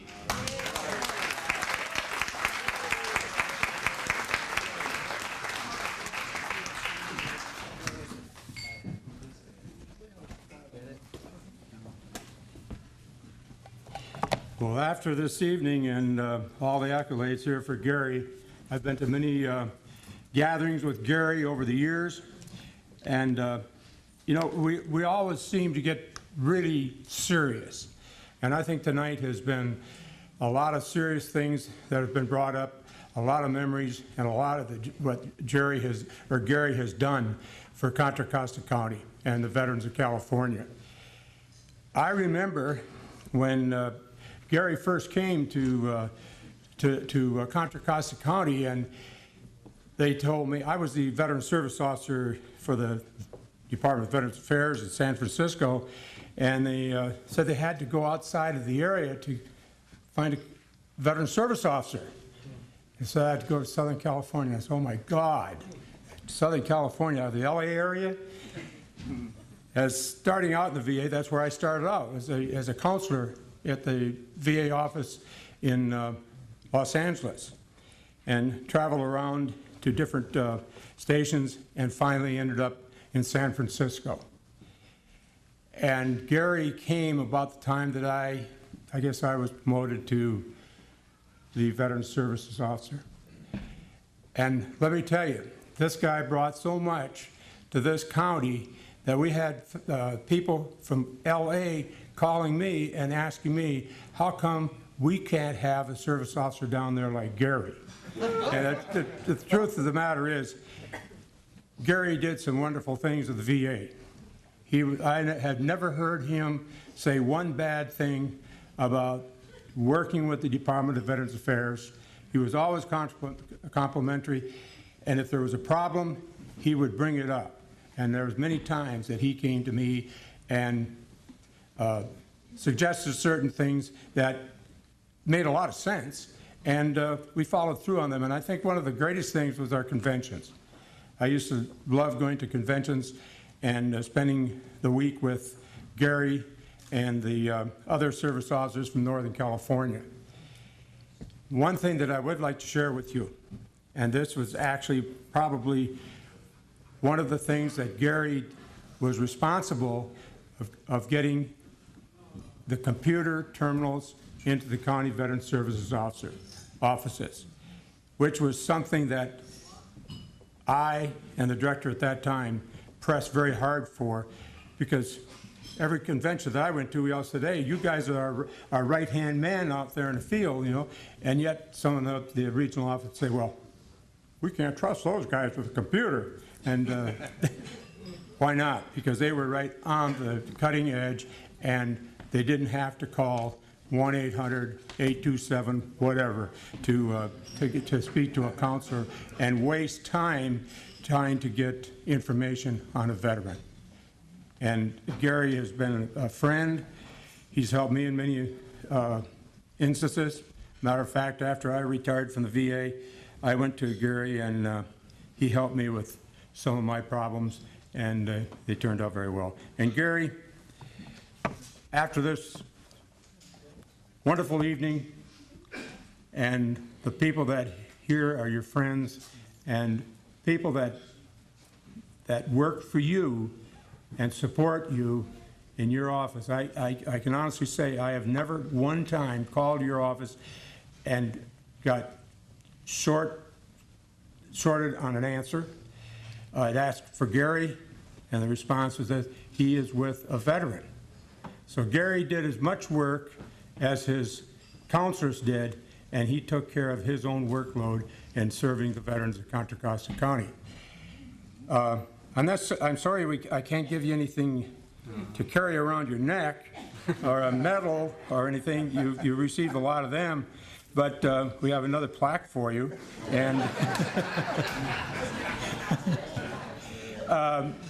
matter of fact, it really makes me feel good, because it's the very first plaque that the John F. Baldwin chapter of the Military Order of the Purple Heart in Concord has been privileged to present to a more deserving individual than Gary Villalba. And it's in special recognition award presented to Gary Villalba, Contra Costa County Veteran Services Officer for over 25 years. And I thought we'd just round it off, it's close enough, for dedicated service to California veterans and their families, and presented by Marty Blesky, the commander of the John F. Baldwin Chapter 383, Military Order of the Purple Heart, Concord, California. Thank you, Gary.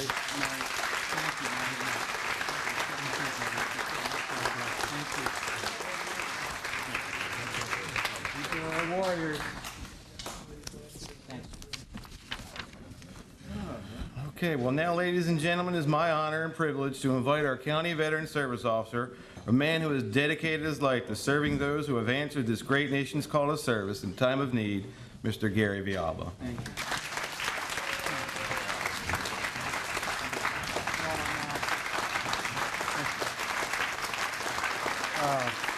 Thank you. Thank you. Thank you.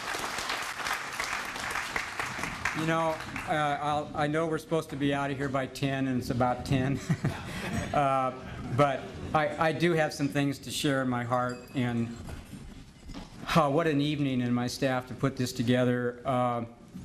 You know, my life has been enriched, truly enriched by everybody that's in this room.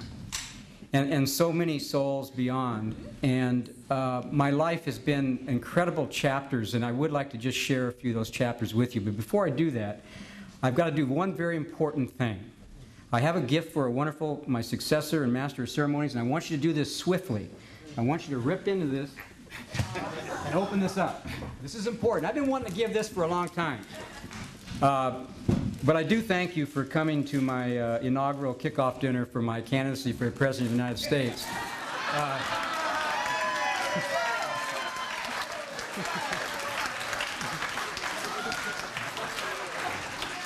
But I have about 35 years of ties here, and there are. I want Phil to, to be right. There's about 40 years of ties here. There's every kind of tie. There's the big ties, the small ties, the Paisleys, there's everything in there. And is Alexandria still here? Alexandria, a wonderful family that I do need to introduce, because I got adopted by Mr. Elmer Rieger, one of our successors, Ernie. They pulled out of retirement. But Kathy Rieger, and please stand up and acknowledge, and Karen Dooley, two daughters and granddaughter of Mr. Elmer Rieger. Alexandria, you sweetheart, she's been giving me ties over the years, and I am not giving Phil my Looney Tune ties that you've given me, Yosemite Sam, Daffy, and all the gang, and my Winnie the Pooh and my Mickey Mouse ties. I'm keeping those, Alexandria, so thank you. But anyway,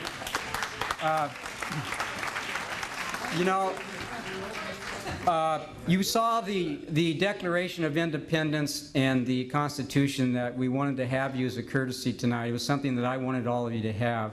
I want to thank Karen Tedford for doing the order for me on behalf of Ellen. There's a reason for this, ladies and gentlemen, and just to get serious for a moment, all those elected officials in this country, appointed officials, our first responders, law enforcement, fire safety, all the men and women that wear the magnificent uniform of the United States Armed Forces, we all take an oath to this sacred document. And I've always felt that the Declaration of Independence and the United States Constitution are the most sacred documents, social documents ever conceived by mankind. Yes, sir. And I do believe they were divinely inspired.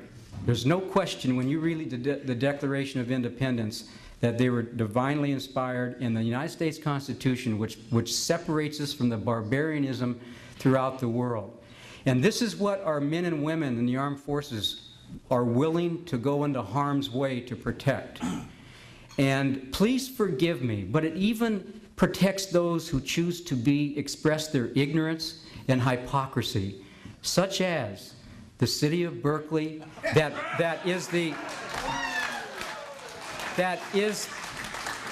prides itself, the wonderful city of Berkeley, that prides itself as the epicenter of free speech, tolerance,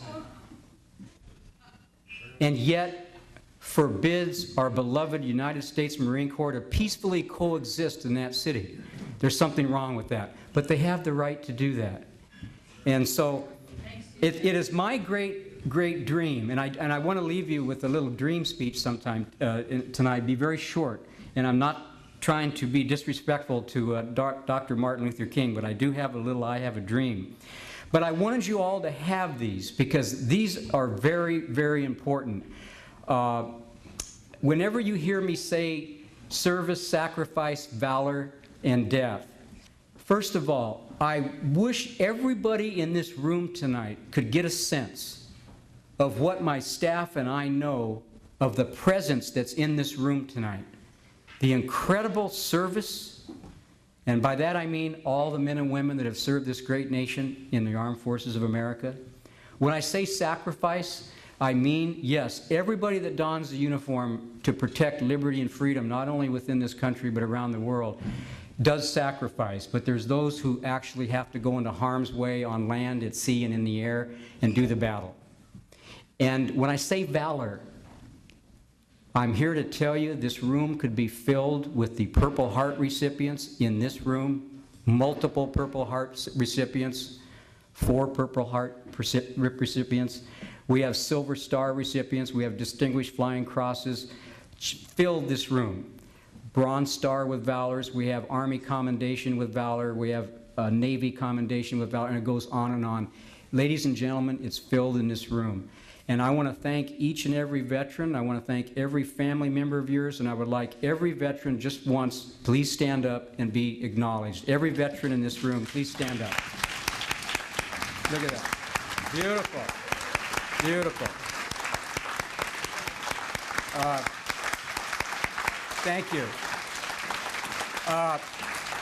So I am going to wrap this up, believe me, and Skip, we're trying to get out of here as soon as we can because I know you want to start breaking down, but there's two elements I would like to share. One is very personal. I talked about my life has been chapters. Ladies and gentlemen, this chapter that I've had to have this honor to do this work and to work with so many incredible people on staff within the U.S. Department of Veteran Affairs and the veteran service organizations, I'm here to tell you I will never ever have anything in my lifetime that will exceed this as far as joy, as far as honor and privilege. And I want to share with you what has gotten me to this point to share. I believe every soul on this planet has the capability and has the implant in their heart from our Heavenly Creator to extend so much love, respect, and dignity in life. We all have that capability. We all have the free will to exercise that. Our Heavenly Creator gives us that. But we happen to live in an imperfect world where souls choose not to do that. And they choose to suppress and exhibit tyranny over their own peoples, and then they want to export it to other nations.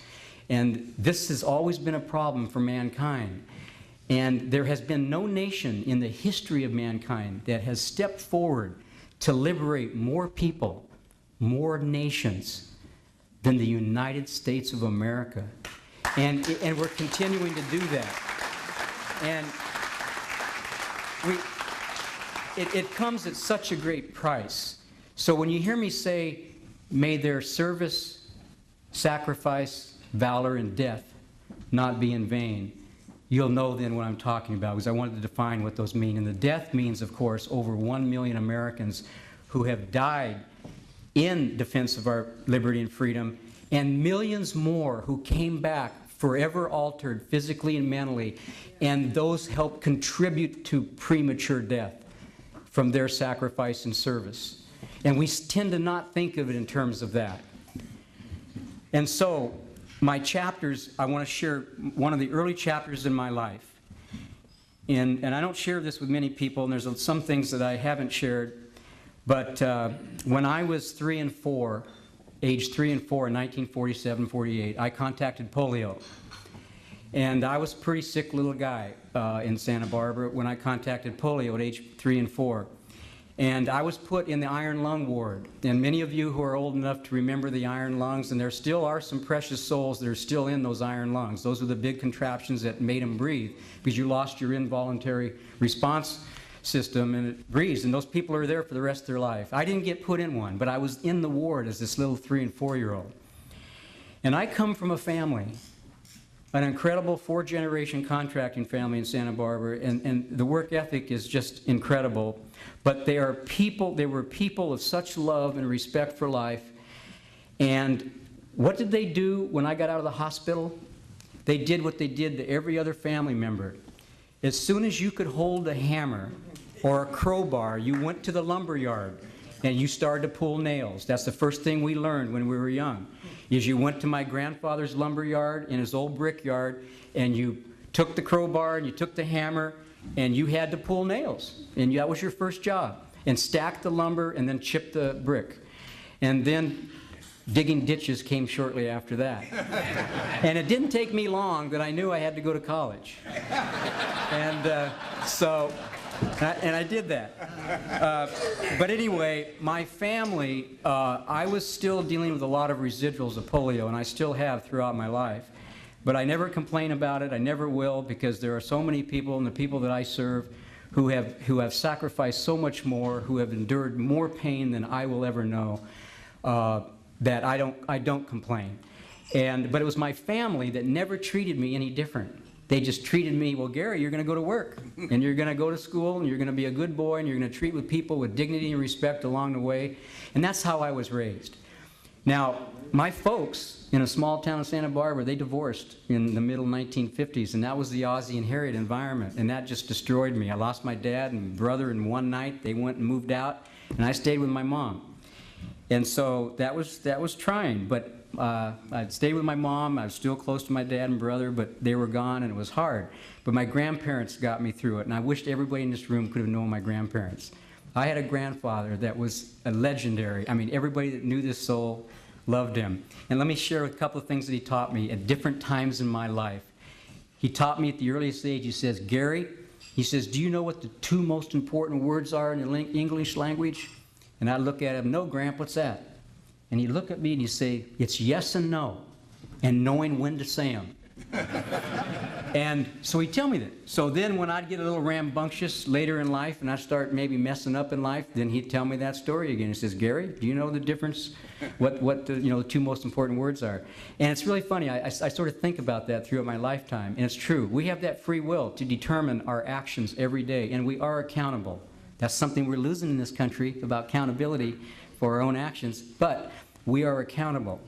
And as staying with my blessed mother, who was just an incredible soul herself, she died on me, and I was 19, and I had to bury her. I had to pull the plug on her when she was in a coma for 3 days. She had a cerebral hemorrhage.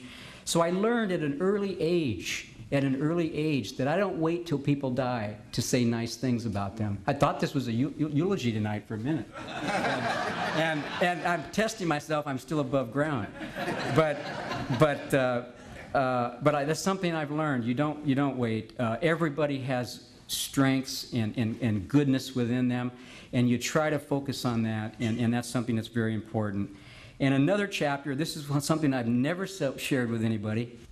When I joined the Army at the height of the Vietnam War, in December 1966, I was a senior at Cal Poly in San Luis Obispo, and my roommates thought I was nuts. And I joined the Army. I wanted to serve. And I got sent to Fort Pope, and my entire basic training unit, ladies and gentlemen, were the salt of the earth from the South. I was the only California guy in my basic training unit of 220 guys. They were all from Louisiana. They were all from Georgia, Alabama, Tennessee, and East Texas. And I was the brunt of every joke imaginable, of course. I was the whipping boy, the California whipping boy. And I'm here to tell you, if I would have been sent into combat, I would have been in any foxhole that those guys ever went to. And when I got sent to the Republic of China, I knew all those guys. I knew them by name. And I've kept this to myself, but here I was, stationed in Taipei in an R&R center. Here I am getting this great duty in an R&R center in Taipei in the Republic of China.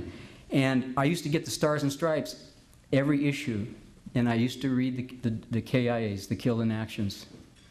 And within 6 months, there were 175 of those guys in my basic training unit that are on the wall in Washington, D.C. And I was reading these names, and it was still fresh in my mind, and I'd see these kids, and some of them had little education, but they were the salt of America. Black, white, the best that there was, and that was an awakening for me, that I didn't want to waste my life on anything, that I had to get into service in some way. And so that's what drove me. And so I'll leave you with this. I just have some things to the bottom of my heart, and none of this is meant to offend anyone. Everybody knows what I know in my staff. It's very hard for me to get accolades, and when I do receive tributes, I always accept them on behalf of my incredible staff, and they know that. And also the Board of Supervisors that have given me this blessed opportunity. The board, you've been so supportive. And Phil Batchelor, when anybody says, you got to get rid of this guy, I always point to Phil. Well, he's the problem. He's the one that brought me here. So all those who have problems with me, I always point to Phil. But the Board of Supervisors and all your predecessors, the congressional delegation, all my partners with the VA and the Veteran Service Organizations and all the local service organizations and all my friends, I just want to share this with you. And it's not due to no disrespect to Martin Luther King, but I want to share my dreams. And they're doable. Remember, there's answers to everything. And I am going to do some writing when I leave because there are answers for everything. There's answers to fight this war on terror. There's easy answers without minimal life. We can win this war with minimal life if we just get smart. There's that old adage, if you don't learn from history, you're doomed to repeat it. And mankind collectively, we're pretty stupid. We keep repeating it. And so I want to leave you with this. I have a dream that one day in America, the Declaration of Independence and the United States Constitution will be mandatory curriculum in our elementary school, our middle schools, our high schools, and in every college and university in America. If you're going to live in this nation, you better understand what the greatness of this nation is all about, and what a very minority of Americans are willing to do is to don the uniform to protect those freedoms, not only at home, but around the world. May their service, sacrifice, valor, and death not be in vain. I have a dream.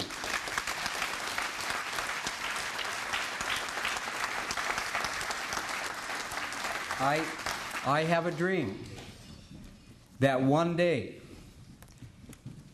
that we will never, ever send troops into battle without absolutely unity of purpose, absolute unified Congress, absolute unified American people, and a battle plan that will be listened to by our military experts for absolute swift and complete victory, and we'll ask questions later and not answer to the UN when there truly is overwhelming tyranny and evil that's trying to expand itself.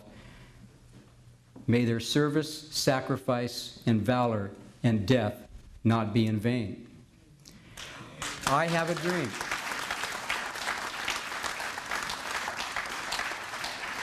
I have a dream that one day, in spite of our flaws, America has many flaws. We've come through history.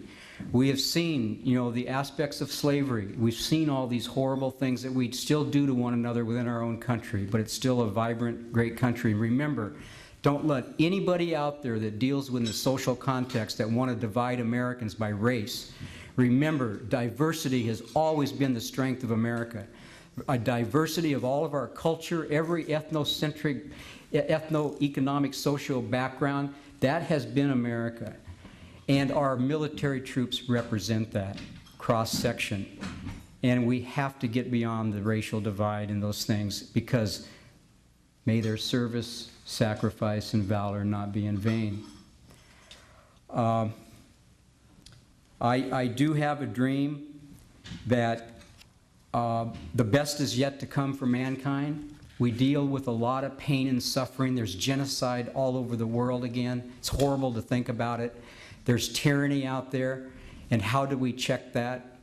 But I want all the children in America to know that no matter what happens within this country and whatever's perceived as breakdowns, I want every child to lay their head down at night in comfort and peace, and to know that as there is in this room these people that have worn the uniform, that there will always be, in the spirit of what our forefathers gave us, there will always be the minority of those Americans that will stand against evil and tyranny and do unspeakable things to our fellow mankind to truly protect the innocent,